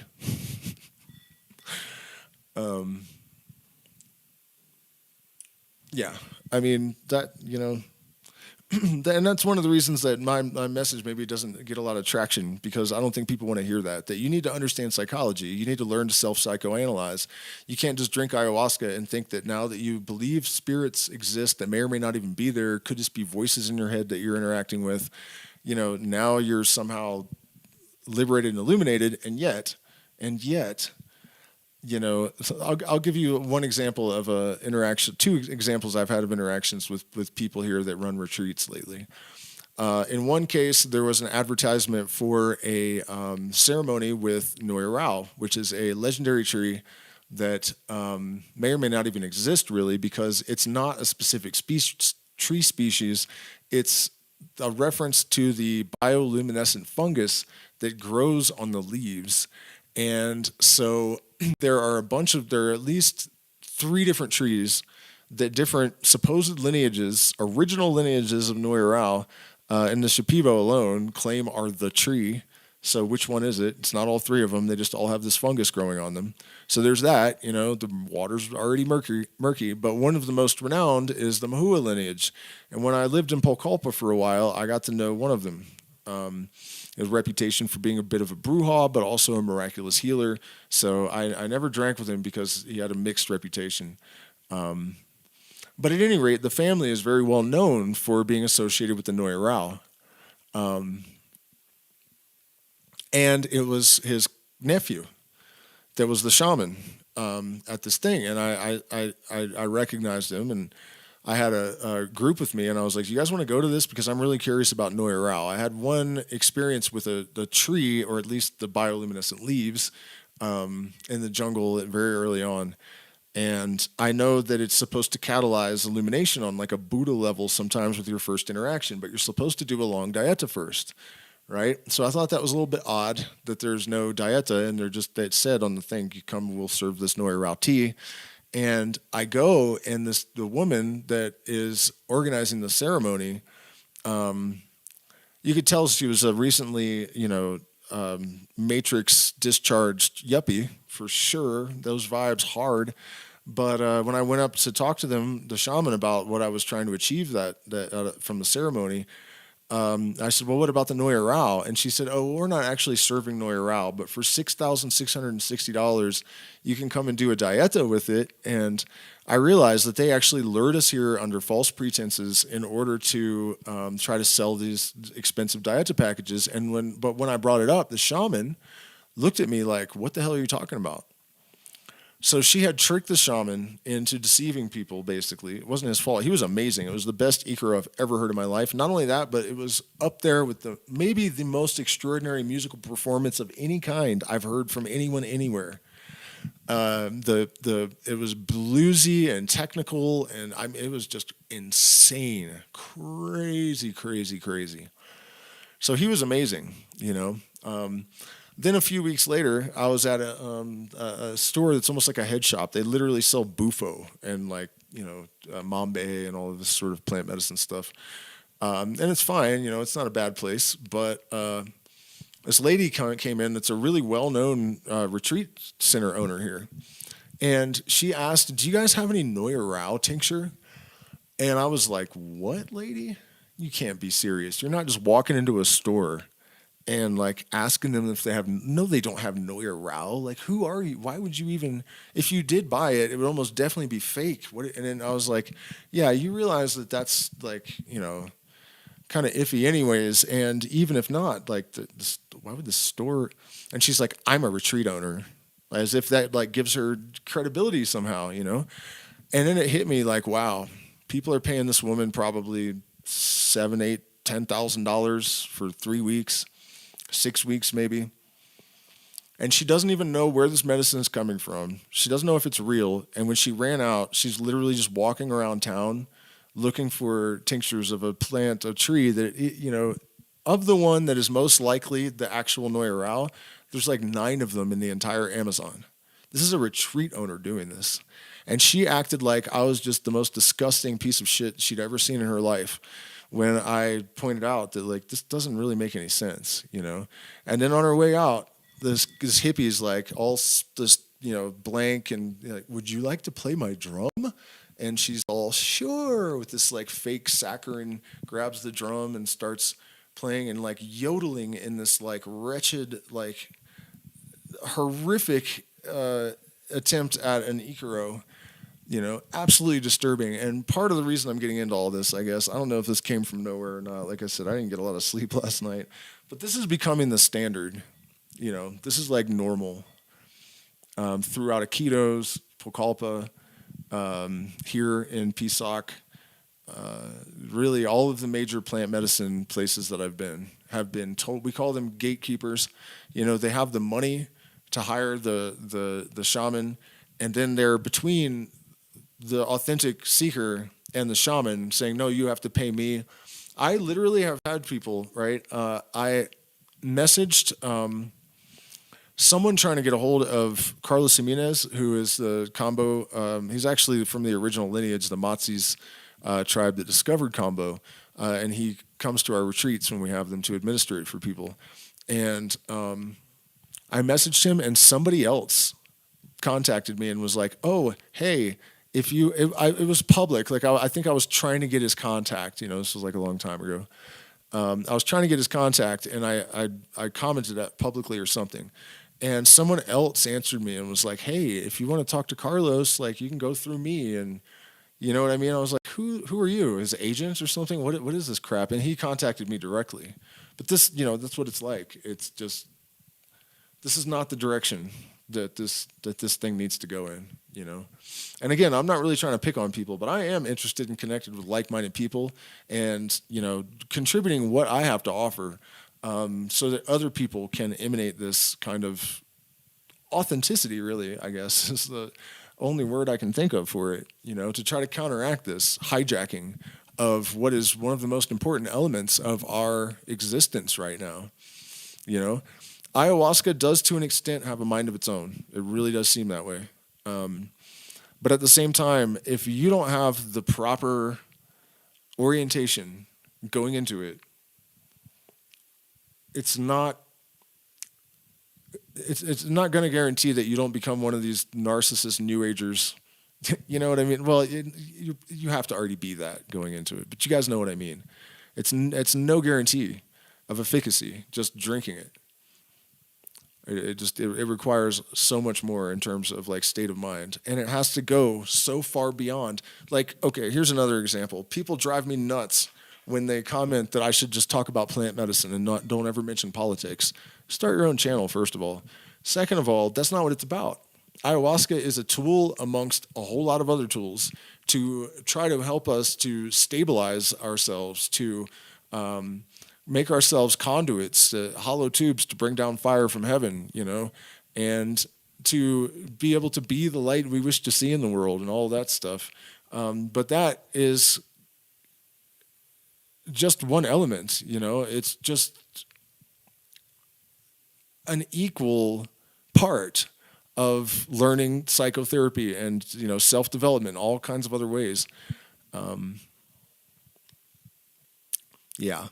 And the thing is, one of the reasons I know people aren't doing that is because if they were, this retreat leader or owner lady would be aware of what she really is, and so many people are able to create delusions based on ayahuasca and live in those. They confuse this power exists and I have seen it, therefore I am it. That's not how this works. It's not how it works. Don't confuse the fact that power exists for, being in possession of it. It takes so much more than just consuming plants to really develop yourself into, an adept. And we do need that on a mass scale. We and also what I was saying earlier about, not everyone is destined to be a shaman. That could change because of the telescopic nature of the evolutionary paradigm, right? 100,000 years from hunter-gatherer to agriculture, from agriculture to industry, 10,000 years from industry to modern technology, 100 years, you know what I mean? And now from, it goes faster and faster and faster. And that is why? I can tell you why. The universe is expanding, right? Time and space are connected. There would be no future if the universe wasn't expanding. That's why we experience everything is going faster and faster and faster. The clocks are not moving faster because it's all relative. But time is accelerating. And it's accelerating if space and time are one thing because the universe is expanding. And it's expanding faster and faster. So as the universe gets bigger, time gets smaller and smaller and smaller. At some point, it will actually stop because we will reach a point where it can't get any smaller. And we call this the singularity or the alpha and omega point, right? The Big Bang is alpha and the opposite, the contraction, is the omega. Right, but the point is that evolution, because it's connected to all this stuff, and the evolution of consciousness is accelerating.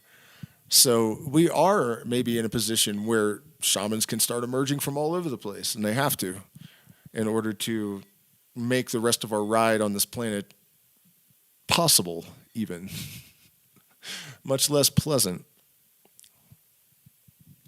But so far, this mass ayahuasca thing is not going well, in my opinion. It's not all bad. I'm not saying that at all. But some revision is in order.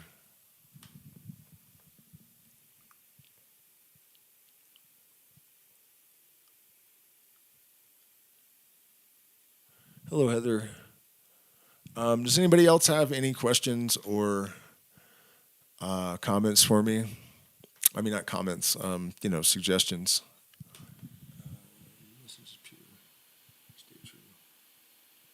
My opinion on the starseed idea, it depends on what you mean by that. I've never actually looked at what New Agers think starseeds are, but I have a couple of versions that I can offer that come just from my own experience. First of all, a lot of people don't realize the term starseed was actually coined by Timothy Leary when he was in prison. He claimed to receive a message from Sirius telepathically, and that was the starseed transmissions, Which is funny because a lot of New Agers like LSD is bad. It's like, okay, are you a starseed? Of course I am. Like, all right, well, you wouldn't have that word without LSD, but okay. Um, so I guess I don't even know what it is according to the New Age. I assume that they mean that they're like from other planets and that they've manifested here. But I'll give you a couple versions. One of them relates to ayahuasca, the other does not. I once had a vision for no reason, not tripping or anything like that. I was just sitting somewhere and I saw something like a photon. It was like a spermatozoa that was also light, like a single photon, or a monad that I understood to be a single unit of consciousness, like the seed of not only a person, but eventually stars and universes. And it burst through a hole in space time and it sort of impregnated. So, this is the Big Bang. And it is the beginning and end, it's difficult to explain, of individual soul. So, we all begin as these photons and then eventually will become stars. Stars are conscious beings, they're projecting our life, our consciousness, soul, the sun, SOL. You add a U and you have an individual soul, you know. So a star, and then if you make it through that process, it'll implode and become a black hole and rip a hole in space-time, and then there's your universe that you're actually the manifester of. Who knows if it's true, but that was one vision that I had. Also, along the lines of the, I just told this story in the last stream. No. I told it in the VC last night. So I guess I hate to. I'm not going to tell the whole story. I'll tell you this. I had an experience where people were seeing a sort of entity attached to me for a while, just random people at bars and stuff. Only when I would play guitar though, which was crazy. But they all described it the same way. And when I went and drank ayahuasca, I saw it in front of me at one point, and Pachamama says, "Remember this?" And I was like, "Yeah," because I'd seen a vision of it way earlier, but when the people started seeing it, I didn't put it together that it was this thing from my vision. She pointed that out, but she's like, "Yeah, remember this? The thing people have been seeing?" And I was like, "Yeah." And she's all, "Well, would you like to know what it is?" And I said, "Yes." And she said, "Well, this is, you know, like an object can be in two places at one time. One object in two places. It's not non-locality." Bilocality. Souls are like this too. So this is you as you exist on a gas giant near Sirius, or between in the Sirius star system that didn't become a red dwarf star because of the gravitational influence of the other two stars. And I was like, okay. And she told me the function of these beings and all this stuff, and that, you know, that I was connected to it. And so, you know, it's ayahuasca, and it was early on, and I was trying to kind of take it with a grain of salt because it's hard enough to have people telling you they see this like purple demon geisha kind of thing behind you when you're playing guitar. Sometimes it's hard enough to process. But then I have this experience, and I go into the TP and I tell everyone about it because they pass a talking stick around and you share your experience, right? So. About 10 days later, it occurred to me that I should check and see if that information was correct. And 5 days earlier, which is 5 days after the ceremony where I received this information, making it unlikely that I pulled it from the collective mind even, because it wasn't there yet, there was a paper published that's saying that the third celestial body had been confirmed in the Sirius star system, and because there was a wobble on one of the stars, so they knew it was there. But they weren't sure what it was, that it was a gas giant that didn't become a red dwarf star because of the influence of the two other planets. So, and then I found writings in Alice Bailey, like randomly, Alice Bailey was a student of Blavatsky, that said that basically the description of what these beings do in an old occult writing. So, you know, I don't know what to think of that exactly, but it is a fact, and there are numerous witnesses to it. Enrica is one of them, my partner, because I came in and told everyone in the teepee, and then I pulled up the paper and I sent it to everyone, like, look at this. It was real, you know. I haven't studied astrophysics. There's no way that I could have just generated that, you know. But the reality is that if there is an Akashic record, universal mind, some sort of collective reservoir of information, I could have just extracted it from that. It doesn't necessarily mean there are actually gaseous beings on Sirius, you know. But then what the hell did these people see? And and she also explained to me that it's because the holographic nature of the universe. You know, we're really all everywhere at once, in a slightly variant form. Everything is. In fact, this has been proven recently in the way that information is distributed at the event horizon of a black hole, basically. Not proven, but evidence has accrued that the universe actually is holographic.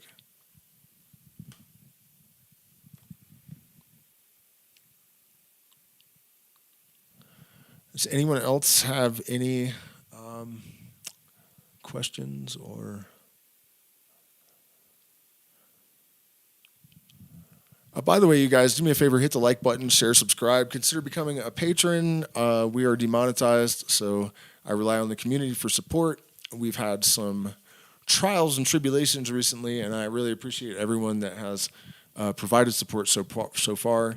We really do appreciate patrons, and you get lots of stuff in return for your support, and there are ways to make a one-time contribution in the chat if you guys appreciate this stuff and get value from it. Then reciprocating is awesome, and either way, I appreciate all of you for being here.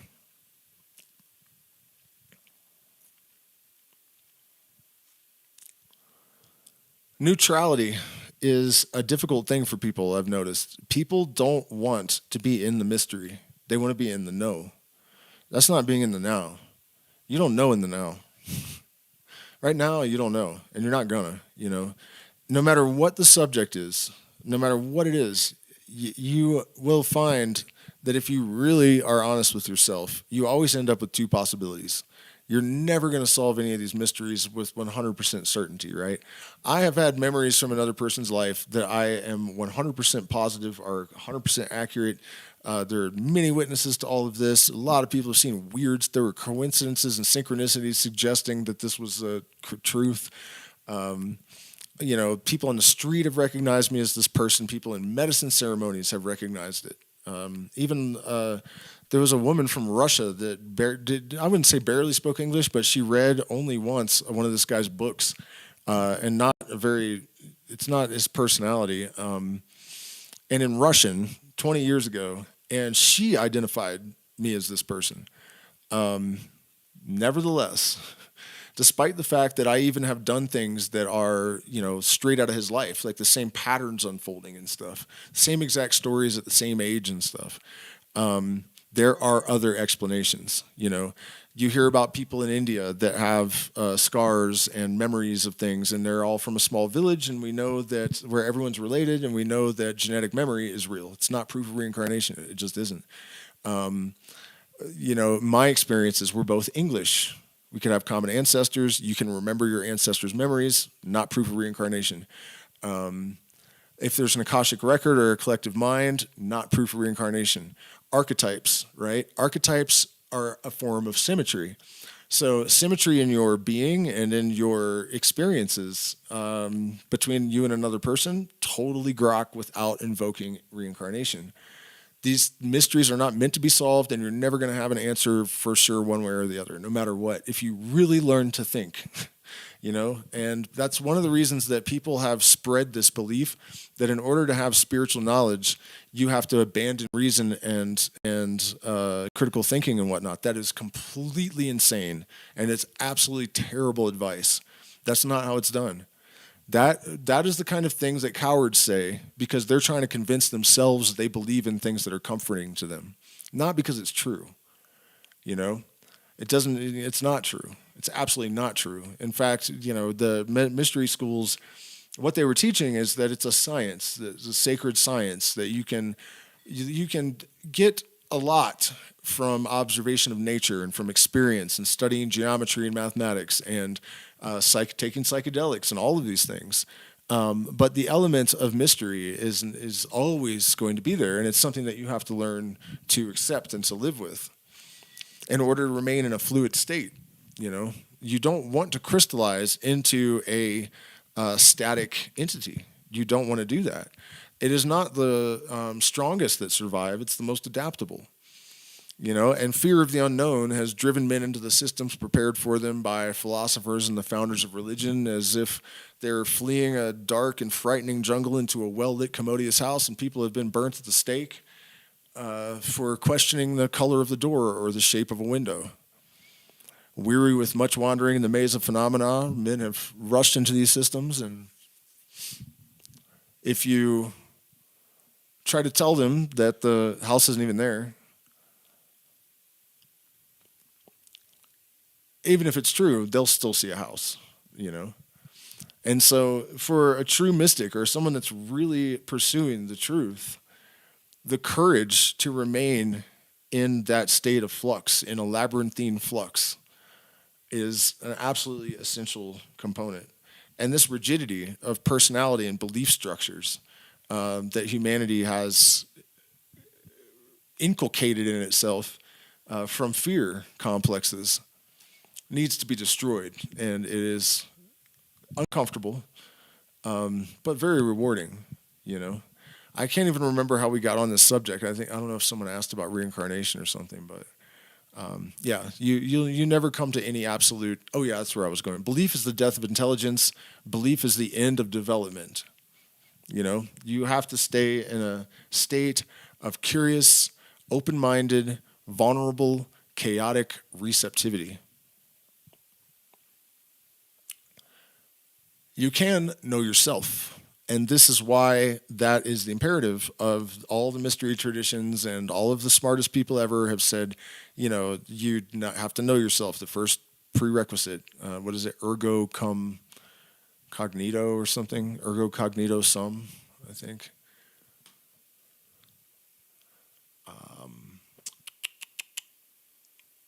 Man, I feel like I had a point, but I'm also realizing that I was too tired for the stream before it even started, I think.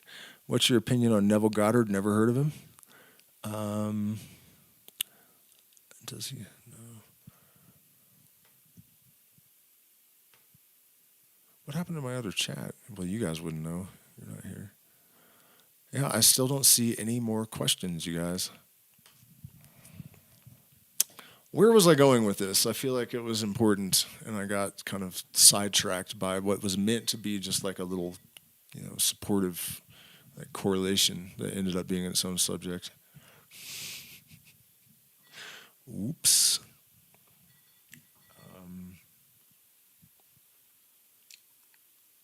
Yeah, that's the main thing, courage. People are afraid of the unknown, and so we have religions that trap entire civilizations and cause genocide and ignorance, and and then we have political systems that look at people. They're both sides have obviously got so many obvious delusions that just it's like being hit in the face with a bulldozer, and they just like blinking, staring, totally committed to whatever they're trying to make themselves believe. That belief, faith, is not our friend. Certainty, not faith, to an extent. And you have to accept the limitations, One great example of this is the fact that if you try to measure a quantum particle, the more closely you try to measure it, the more unknowable it becomes. There are more quantum fluctuations, which means that it's not that there's like distortions in the space. The thing itself is distorting. It's like there's safeguards in the universe that dictate to you that you are not going to know beyond a certain barrier. So we are here to experience. And ayahuasca can be a tool to expand our awareness of what is possible, of the capacities of our own consciousness. Like, for example, the whole thing about telepathy, ayahuasca, hold on, I have to have some coca. I've been trying not to chew during streams, but I am just getting tired, and I like doing this, so I want to stay, but I have to focus. So using my medicine, even though it's kind of rude. But the paste isn't so bad because I don't actually have to I can just put it in there and pack it away and forget about it.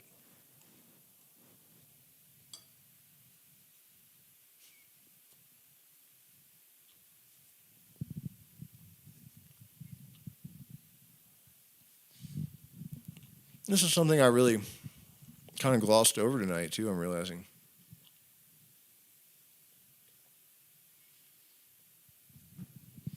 When people set out to expand their consciousness, they don't think too many steps ahead, it doesn't seem to me, in most cases. They don't realize that something is actually going to change. And this can be extremely harmful because people think they broke their brain when they start experiencing like really over the top synchronicities, precognitions, whatever, voices in their head that are telling them things that are actually true. You know, they think they've gone insane. This has been happening since the 60s with LSD. The parameters of what is available to your perceptual apparatus actually change. People aren't expecting that. And then they think they've gone nuts. But it's absolutely true that happens with ayahuasca. You know, the alkaloids, tetrahydroharmaline and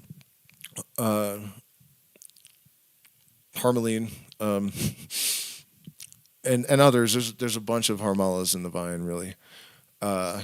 They were called telepamine and telepathine for a long time because the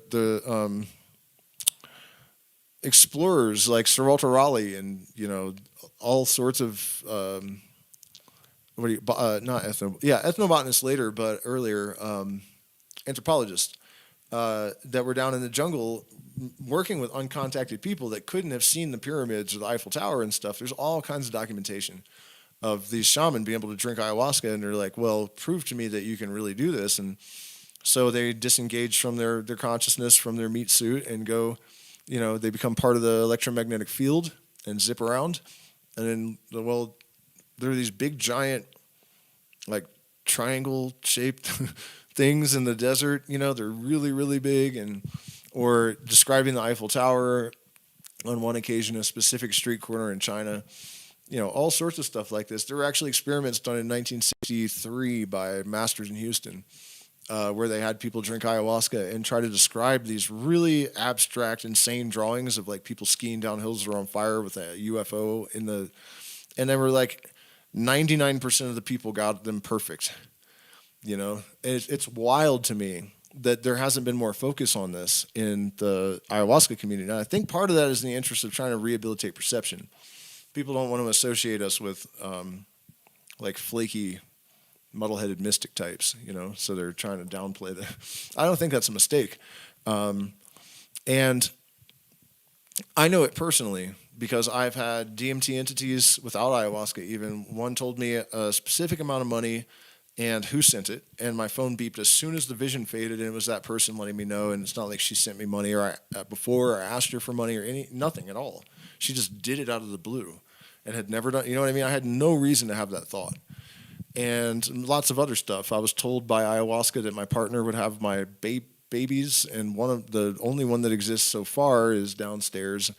And, so many things. I mean, I don't need to go into it. A lot of you guys follow me and have heard all this before, but, and then also what happens is you retain this ability to an extent, and the longer you don't drink, it does fade, I think. To an extent. Lately, I've been off the charts with this, though. I think it's the solar flares really that are causing this, like connectivity, this enhancement of the resonant field of consciousness. But I noticed this at first with my teacher before we even drank ayahuasca. Like the third time, we were on a bus, on the way. I was thinking about my partner, and in very specific terms, and he looked at me and he said, the first time I saw my partner, I thought she'll have my babies, which is exactly what I was thinking about having thought when I saw, you know what I mean? And this is all the time, just constantly. And this is a person that's probably drank 30,000 cups of ayahuasca over the last 15 years or something. I mean, he has three, sometimes 5 ceremonies a week, and the Shuar also have these really long, sort of like holy holiday, I guess, like an extended ceremony. And you drink an incredible quantity every day for many, many days. So if you factor that in, plus all the ceremonies, it's crazy to think. And he knows what and it's difficult to explain this. You're not like, I know I'm psychic and I'm reading your mind right now. It's not like that. You just think it just happens. The person is not, I don't think he was aware. And when I do it, I'm not aware that you kind of feel it. It's something, but it's, you know what I mean? You're not like consciously mind reading. It doesn't happen like that. It just seems to happen naturally. But it is that,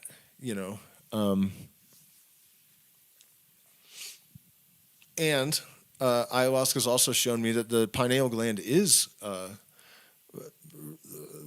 the mechanism behind it.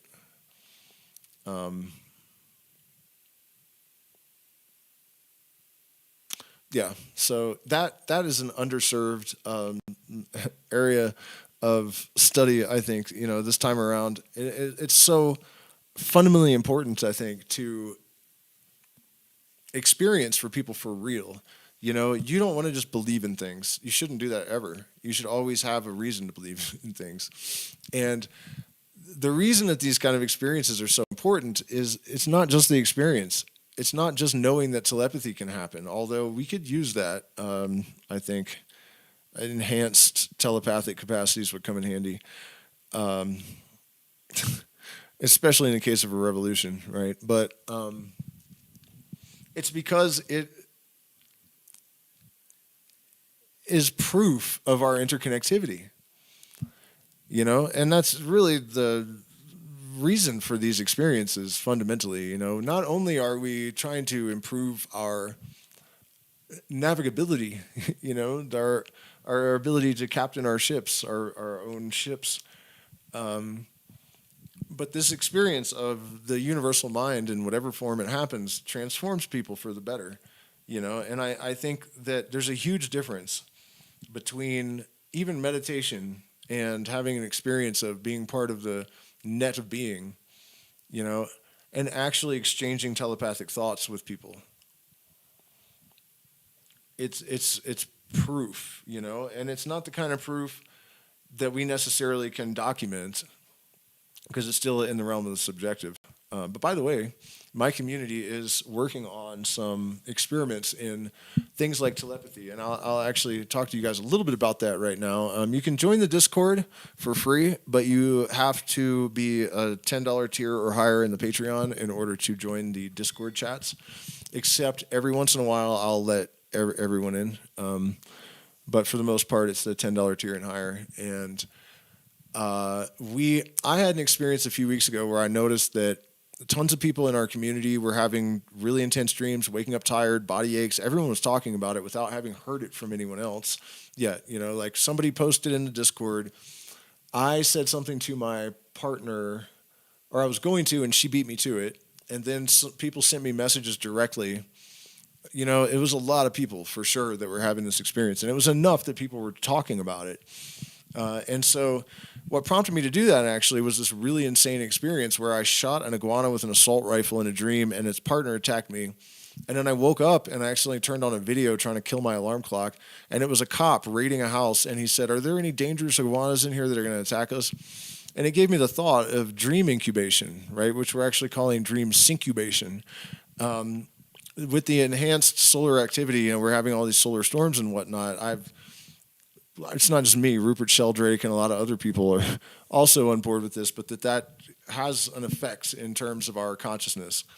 And it occurred to me that during this period of intense solar activity, there's a connection between the body and the material world, right? This is how synchronicities occur via this connection, this asymmetry with the body, basically the subconscious, the body.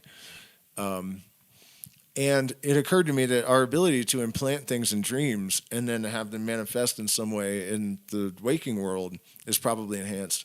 So we're all practicing this for a few weeks to try to see if we can get any kind of results. And then we're going to try to pick something on a larger scale and do it collectively and see what kind of influence we can have. At this point, and this is a good reason to get adept at navigating ayahuasca, because you can learn a lot about this kind of phenomenon and how to manage it.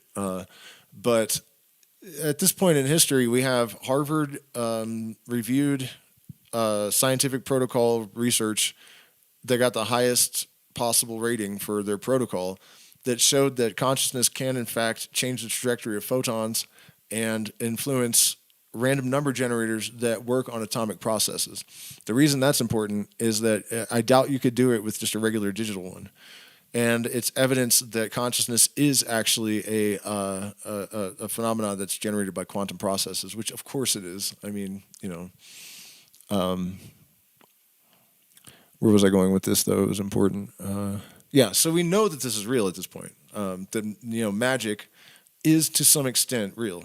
And the researchers also determined that people that have experience with shamanism or ritual magic or meditation are better at it, right? And also, the more minds you have focused on something, the more of an effect there is. And there's even an effect if the minds aren't consciously focused on the thing. So 9/11, all the random number generators that were working on atomic processes freaked out because so many people were in this agitated state, and our consciousness is entangled with all of the other particles in the universe. In fact, they've specifically observed entangled biphoton pairs emerging from neurons. So there's even a theory floating right now that consciousness is generated by entanglement somehow, which means it's the very connectivity of the universe that is responsible for consciousness, which I don't know about you guys, but I feel like I've heard that from every mystic ever that was worth his weight in light or whatever. Where am I going with this again? Yeah, so the more minds we have focused on a specific objective, the more likely it is to, occur. And I've noticed that this entire movement of awakening people, there aren't really leaders. And I think the algorithm is running interference so that that doesn't happen. But there are ways around it, And so just wanted to put that out there that if you're interested in getting involved with these things, you can join our community and make a contribution. We're not just doing that either. We haven't been talking about it as much, but I've been designing a arbitrage crypto bot, and in order to help everyone in the community to be sovereign and have their own income, but not have to invest their time in making income, and all sorts of things. We're really trying to actually be proactive and productive. And also, I just posted Death Don't Have No Mercy Grateful Dead cover. It's not really a Grateful Dead cover, but I was absolutely shocked at how well it came off. Not until the second solo or so, but I don't play that style really, the blues rock thing. So I was really surprised and pleased. So if you're into that kind of thing, check it out. It might be the best I've ever played. It was really a shock. One of your best videos, lots resonating. Funnily enough, I was just woken up. Vivid Dream by Nothing in Particular. London at 3 a.m. Keep up the great work. Cheers, Leo Zero. You mentioned voices when the mind. What are the spirit guides people? Yeah, that's an interesting question. It won't let me like my stream. I know that I am definitely blacklisted on all platforms. I don't know why they didn't just delete me, but for sure, I can show you guys my metrics. I've been thinking about doing this. If I take pictures of my metrics and post them, you'll see like watch time of like almost 100% and like 60% like view ratio in a lot of videos, and they'll die at 100. That's not how the algorithm's supposed to work, It's like this crazy succeed fail, and there's nothing I can do about it. They actually literally let us know that they're working across platforms, and once we've been marked, even people that associate with you on Facebook could also be like, it's not exactly shadow banned, but it's like deprioritization. Yeah, so I'm not surprised you can't like the video. I hear shit like that all the time. I've actually had a video that started blowing up, and they turned the likes off. It just said NA where the likes were. And you know why, I think? I'm not telling people what to think. I'm telling people to think. I tell people that both political parties that, it's all a lie, it's all a sham, and that's the problem. If you're spewing one narrative or the other, you're actually helping them keep people in line. But if you're telling them the whole thing is bunk, then that's not okay. You know, they're not trying to have that. So somebody asked me, okay, spirit guides, voices in the head. This is a really tough one, and it's one of the reasons that we have training, you know, and not just training in mysticism and psychedelics, but training in critical thinking and you know, analysis and whatnot, and objectivity, you know, because once you realize that you are starting to accumulate some capacities of consciousness that are parapsychological in nature, right? You realize that this was real. This precognition I had was definitely real. You know, for example, I gave the date of the beginning of the pandemic, described all of it, the thing, you know, and the purpose of it. And my friend, well, first I described the purpose, the Depop agenda, all this stuff, and this was in 2011. And then when he asked me when would it start, I thought for a second, and I said, the shit's really going to hit the fan in 2020. And, you know, I do that stuff often enough that it's, you know, sometimes freaks people out or around me, you know. At the same time, though, it hasn't always been correct, you know, and you have to develop the ability to ascertain when is it a wish demon? When is it just, you know, you want some precognition that's actually just a hope, you know. So this is one of the reasons that the magician and the shaman or whoever, you're in so much danger when you start developing these capacities, you know. And for myself, I've had this voice in my head occasionally since I was a child. And I think as a child, you know, I was a smart child, you know, way ahead of my years. I was reading on an 11th grade level when I was in second grade. You know, they took me out of normal classes and put me in gifted and talented and all that kind of stuff. Scored one of the highest ASVAB scores in the history of the military. And, you know, I was a brainy kid. So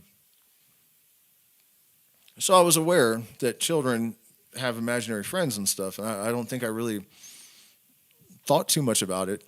But looking back now, I realize it was weird. Like, it told me at one point when I was like 6 or 7 what drugs to avoid and that psychedelics would be really useful. I didn't know anything about this stuff at that age.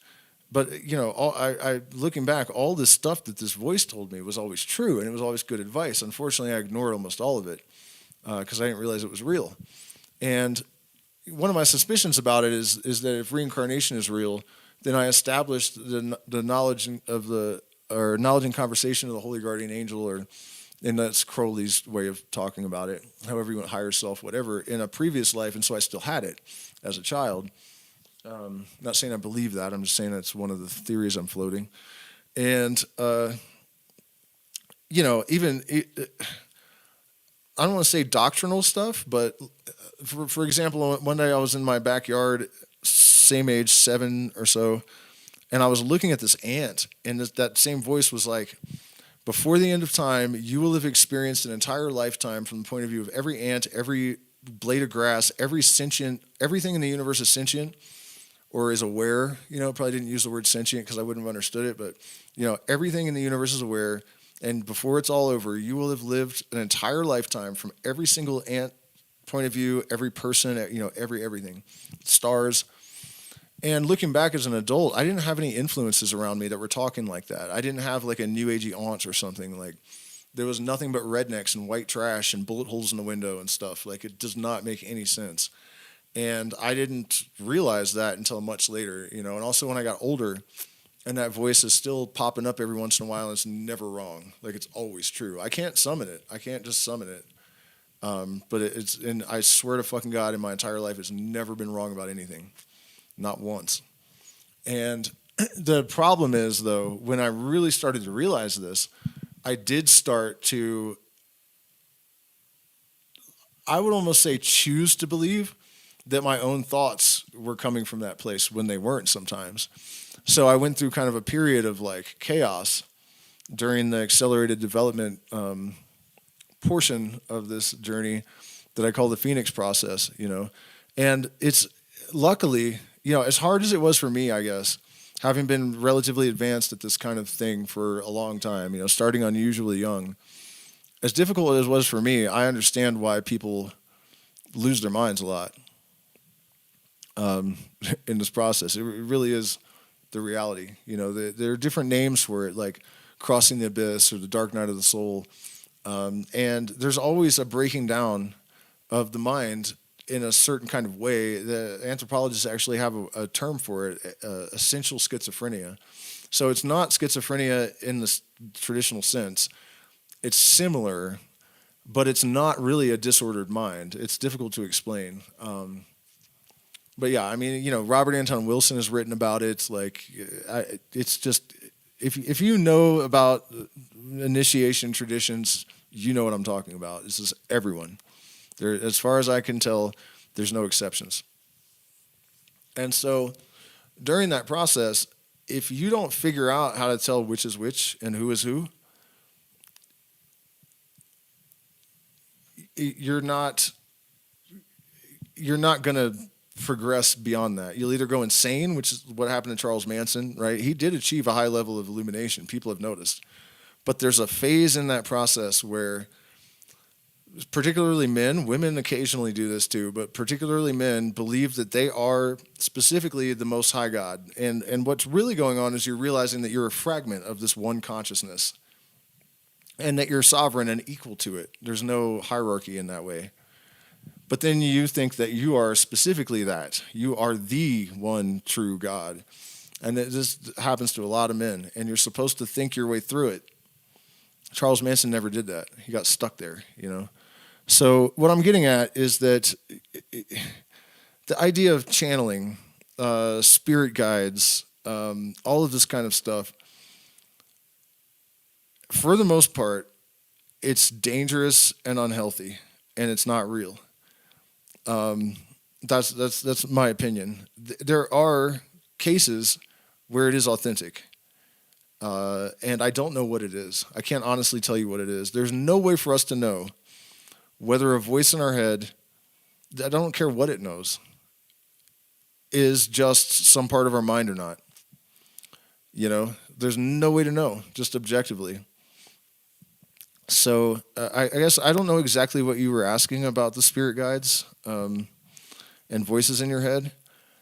But, the way that I've dealt with it, I guess, is just to have safeguards in place. When I was younger, I had a lot of damage, a lot of trauma. I had really low self-esteem, and well past the point where I should have been able to trust it, I still would just doubt it to the point where I missed a lot of major opportunities. You guys know that Tool song, overthinking, overanalyzing separates the body from the mind. That's withering my intuition, leaving opportunities behind. I did that on a level that it's beyond. I mean, it almost breaks me to think about it, honestly. Point being that you have to develop a very rigorous protocol around navigating this kind of stuff. And in my experience, most of the past life regressionists and new age psychics and stuff, they do not have the skill set to do that. Usually people have one experience that they can validate, and then they start thinking that everything they want to think is a precognition. Maybe some of it is, a lot of it's not. But unless you're really vigilant and highly intelligent and super disciplined and determined, you'd be better off not awakening that part of your brain. That's really the main thing I've been trying to convey tonight, without, I don't want it to come off as arrogance or elitism, but at the same time, it's how pissed off is a doctor when someone says they're a doctor and they didn't even spend 12 years in college? You know what I mean? I don't really think that I'm out of line for being irritated and concerned about it, because if a doctor goes around claiming that they're a doctor and they're not, they're going to get caught. But somebody that's playing this kind of role that isn't fit for it, there's nothing anybody can do to stop them. So yeah, I know that was a very obtuse answer, but I guess to try to summarize it, I was just saying I know this stuff is real, and I don't want to encourage people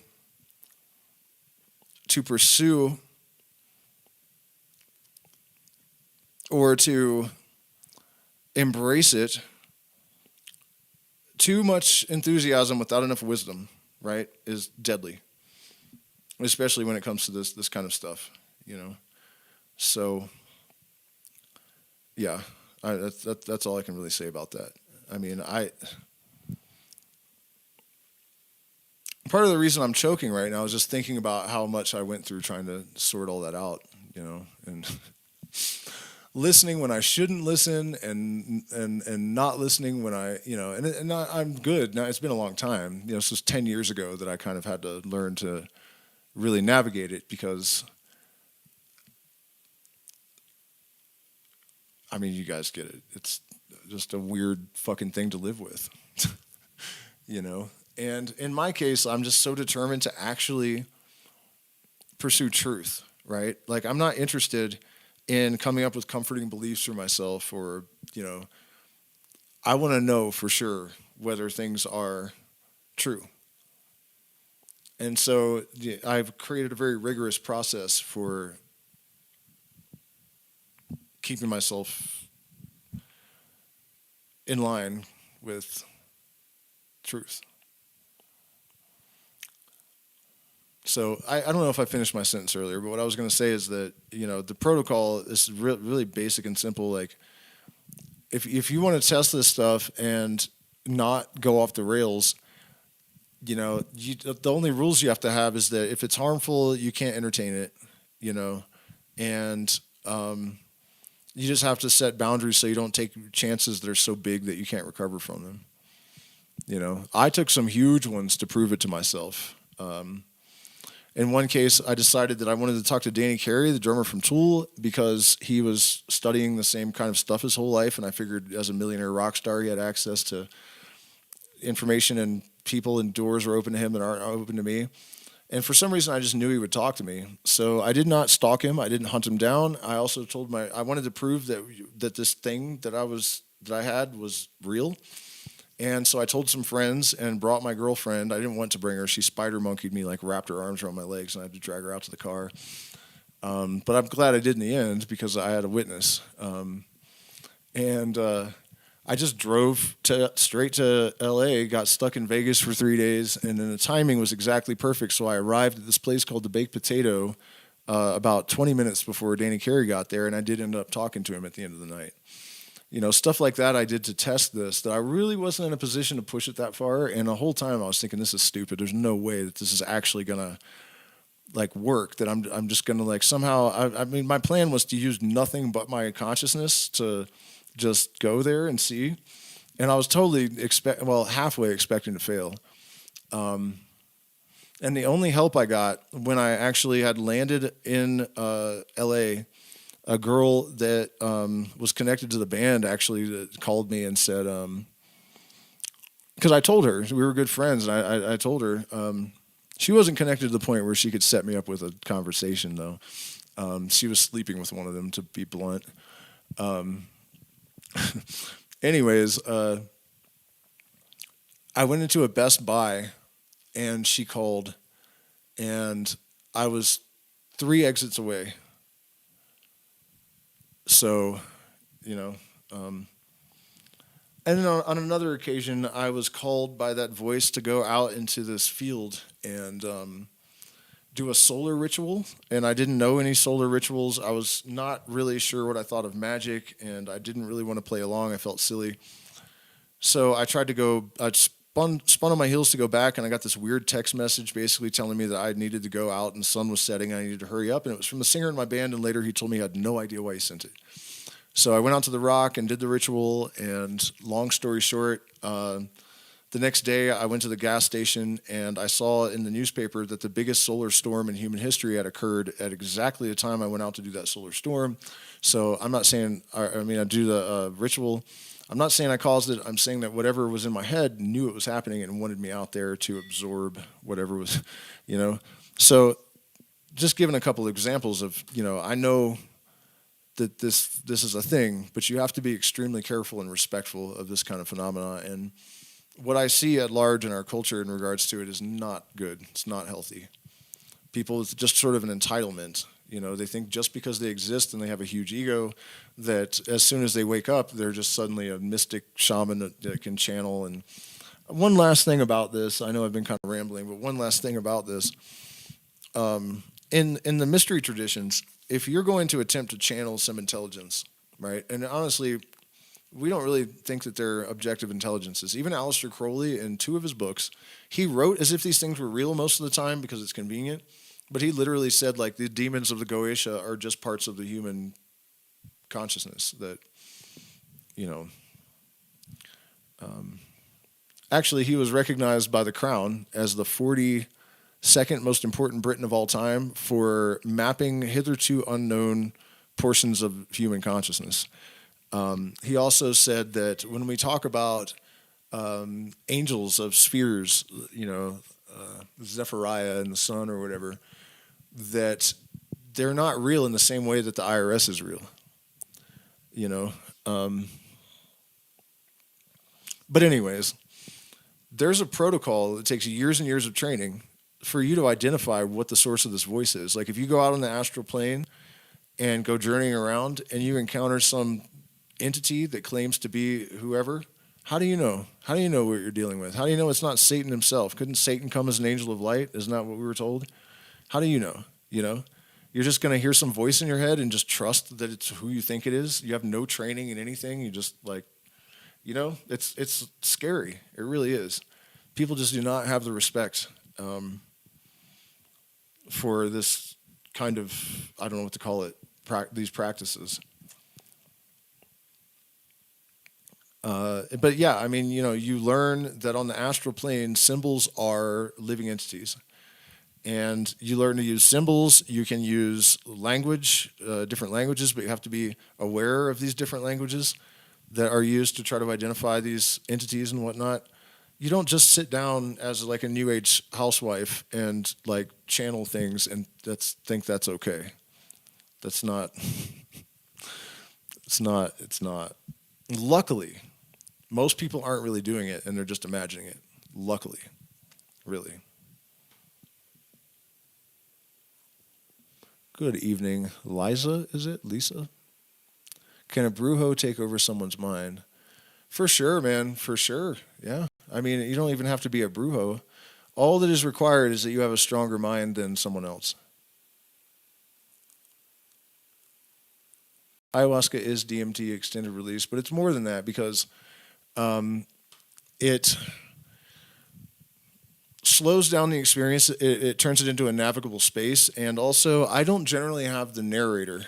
The way I generally experience ayahuasca is that there's a main narrator that usually doesn't materialize as an image.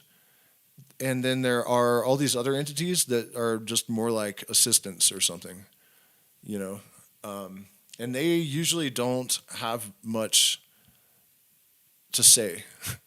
They're more just like they're doing things and like, but there's like this narrator that guides everything. There's somebody, sorry, I've been on here for 2.5 hours. My mind's starting to go, but somebody asked another question. Oh, about the brujas and taking over minds. It's really simple to understand. When a magician says that he can, okay, so if you have Congress with a demon, right, you're supposed to draw a triangle on the ground and then a circle, and then you summon the demon into the triangle, and the triangle keeps it trapped there. That's why the eye in the triangle is a little clue for you. And then the circle is your microcosm that you can manage the energies. And so you're protected by that, you're protected by the triangle. What's really happening? When the magician says to the demon, you are compelled by the laws of God to obey my commands, he's actually saying the law of entrainment dictates that things that cycle at a lower speed have to sync with the higher vibration.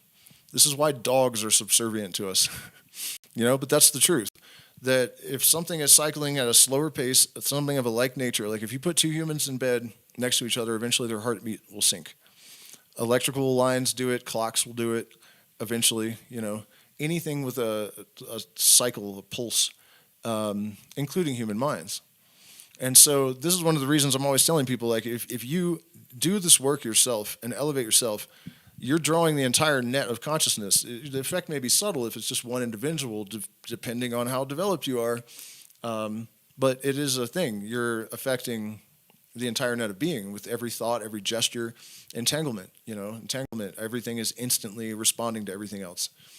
But entrainment is what causes this. So if my mind is cycling at a higher rate and I want to influence you, believe me, I can, and that's another reason why it's so important that people that engage in this kind of stuff have the right kind of context for it, because if your commitment to, for example, not abusing power isn't absolute, you're dangerous, having that kind of consciousness. So absolutely. I mean, I don't really, it's not about spells. It's not about hexing people. It's about the real science of the Magi. And this is the same thing shamans are working with. They just have a different ontological model for relating to it. Right? But all of these things have mechanisms behind them. Any real magician is just exploiting is not the best word, but availing themselves of natural law in a very sophisticated manner so that what he does appears to be miraculous to the profane that don't understand it. And then they come up with all their superstitious explanations, and you have a whole nother bag of dicks to deal with when that happens.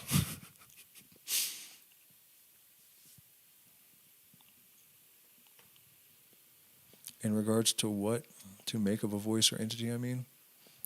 Oh, yeah. Well, that's a tough call, like I said, I haven't decided what it is that often gives me information. You know what I mean? I don't know if it's just a very sophisticated pattern recognition system in my subconscious. And I've also done some research into this and tried to figure out, is it possible to get such high degree of specificity from pattern recognition, and the answer apparently is yes. Because the fractal of the universe, right, the pattern, it's in everything, like literally everything. So it's holographic, and that means that extracting this pattern and recontextualizing it is all that anything is doing. That's all the entire manifestation is. So, for example, this book about Barron Trump, where his mentor's name is Don, and their the Ministry of Defense guy is Pence, and all this weird stuff, right? People aren't wrong to notice that that's, weird, but the fractal nature of the universe and higher orders of symmetry and all that stuff are probably why that kind of shit happens.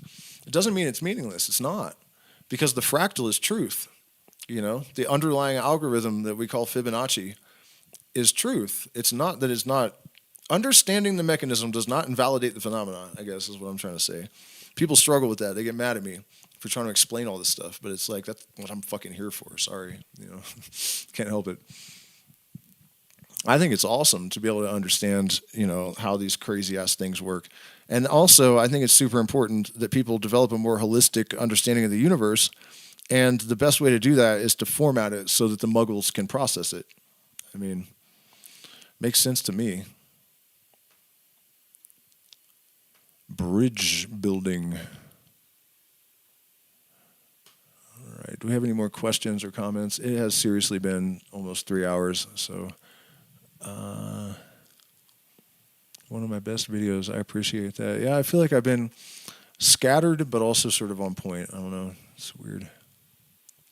Responsibility and weight of it. Suggestions for setting boundaries with habitual line steppers. Shit, fool. I got gats that blow the wall out. I'll clear them all out like atomic fallout, son. No, I mean, habitual line steppers. It depends on the kind and degree, It depends on the kind and degree, the nature of the offense. But if it's a narcissist, like, a lot of people will hate me for saying this, but I wish I had written my mother off, like, way earlier in my life. My brother did. And it's not necessarily that she was evil. She wasn't really. But her damage was so severe that her wiring was such that it was not safe for, you know what I mean? Just was not safe. And it ended terribly badly. Like, Let her back in, and it was just like the biggest guilt ball that you could possibly imagine. You know, and I know a lot of people like that, where the one of their parents is a narcissist, and it's so bad that they should just cut them out of their life and never think about it again to the best of their extent. Some types of mental illness are not probably resolvable. And this is the advice that a therapist, you know, a psychologist would give you as well. If it's a full-blown narcissist, cut them out of your life. Period. It's not your fault. Don't even feel bad about it. But yeah, I don't know. I mean, like I said, it depends on the nature of the line stepper. I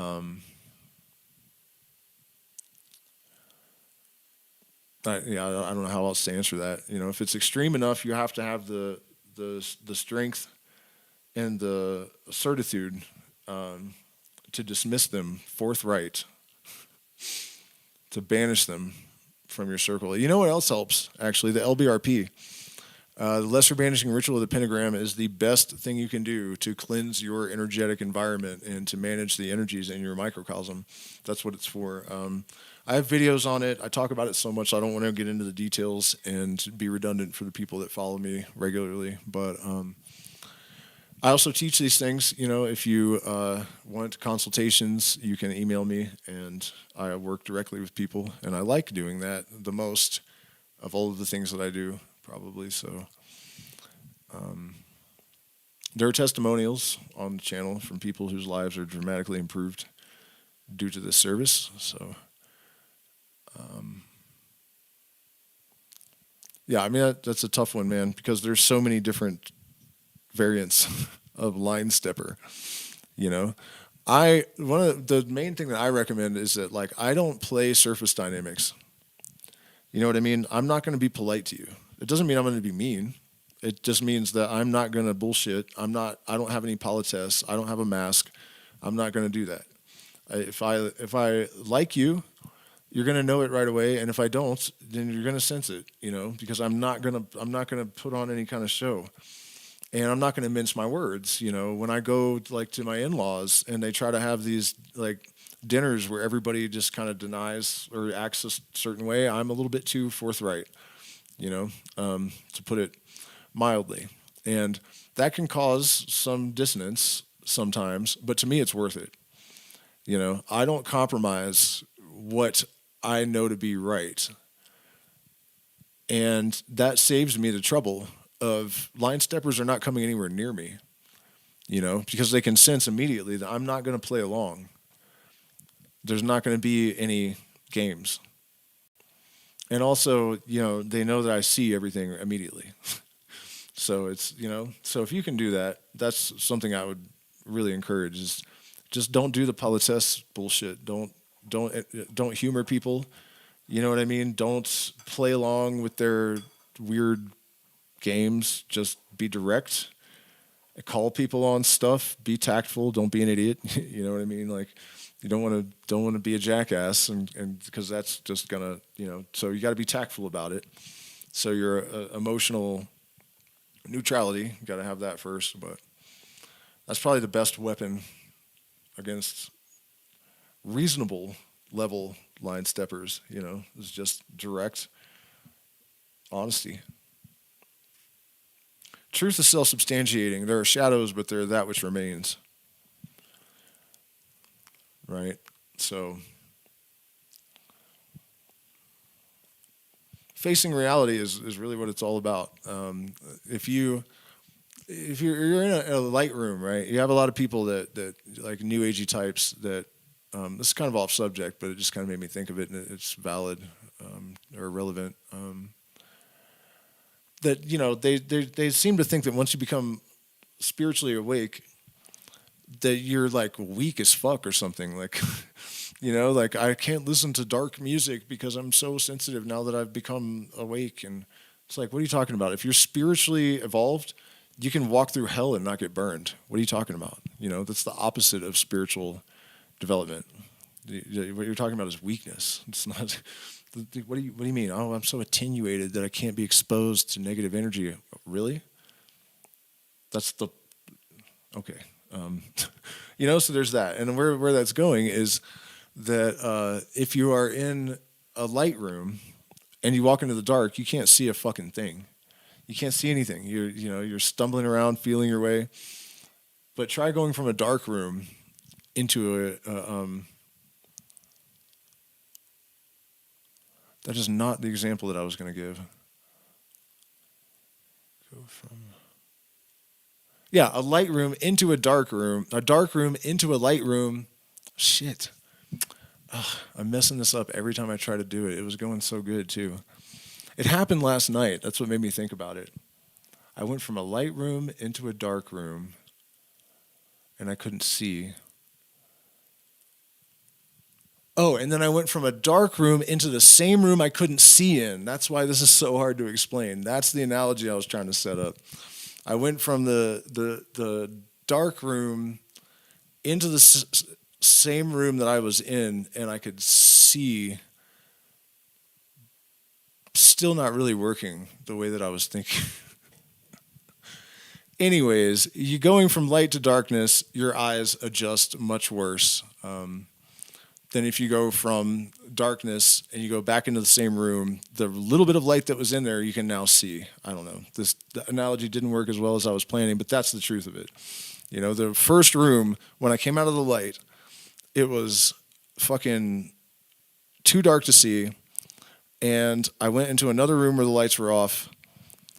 But it was darker. It was much darker. So then when I went back into the barely any light room, I could see everything in the room. That's the point I was trying to get at. If that makes sense. I feel like I saved the analogy there because it was just more complicated than going from a light room to a dark room, from a dark to of course you can see in a light room. So I was confused, like, wait a minute, what the hell am I saying? Anyways, that's the point. You know, I don't know what the fuck it has to do with line steppers, but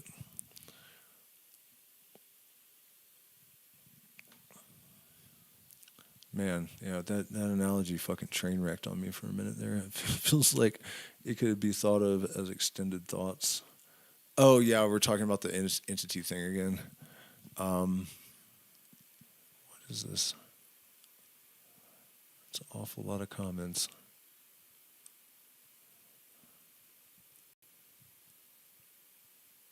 Yeah, toxic positivity. That's basically what I was rambling on about, trying to use this weird analogy of the room was pitch black when I came out of the light, but I went into a darker room, and then I came back, and I could see everything in the medium dark room. You know, that's the exposure to the darkness, the purpose that it serves, I guess. But anyways, the entity thing, I guess we're still on that. Yeah, I don't know. I've said everything I can about that. You know, developing the discernment to figure out whether a voice in your head is telling the truth or not. It just takes experience and detachment, objectivity, neutrality, you know, and humility too. Honestly, a lot of the denial that I had of spiritual phenomena that I experienced that I was in too much doubt about, I realized later it was ego because I was so afraid to be wrong and be like one of these new agers that I'm always making fun of.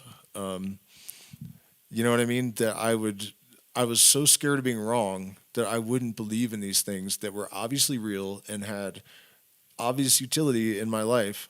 You know, I would assail myself with doubt just because I was worried about being made a fool.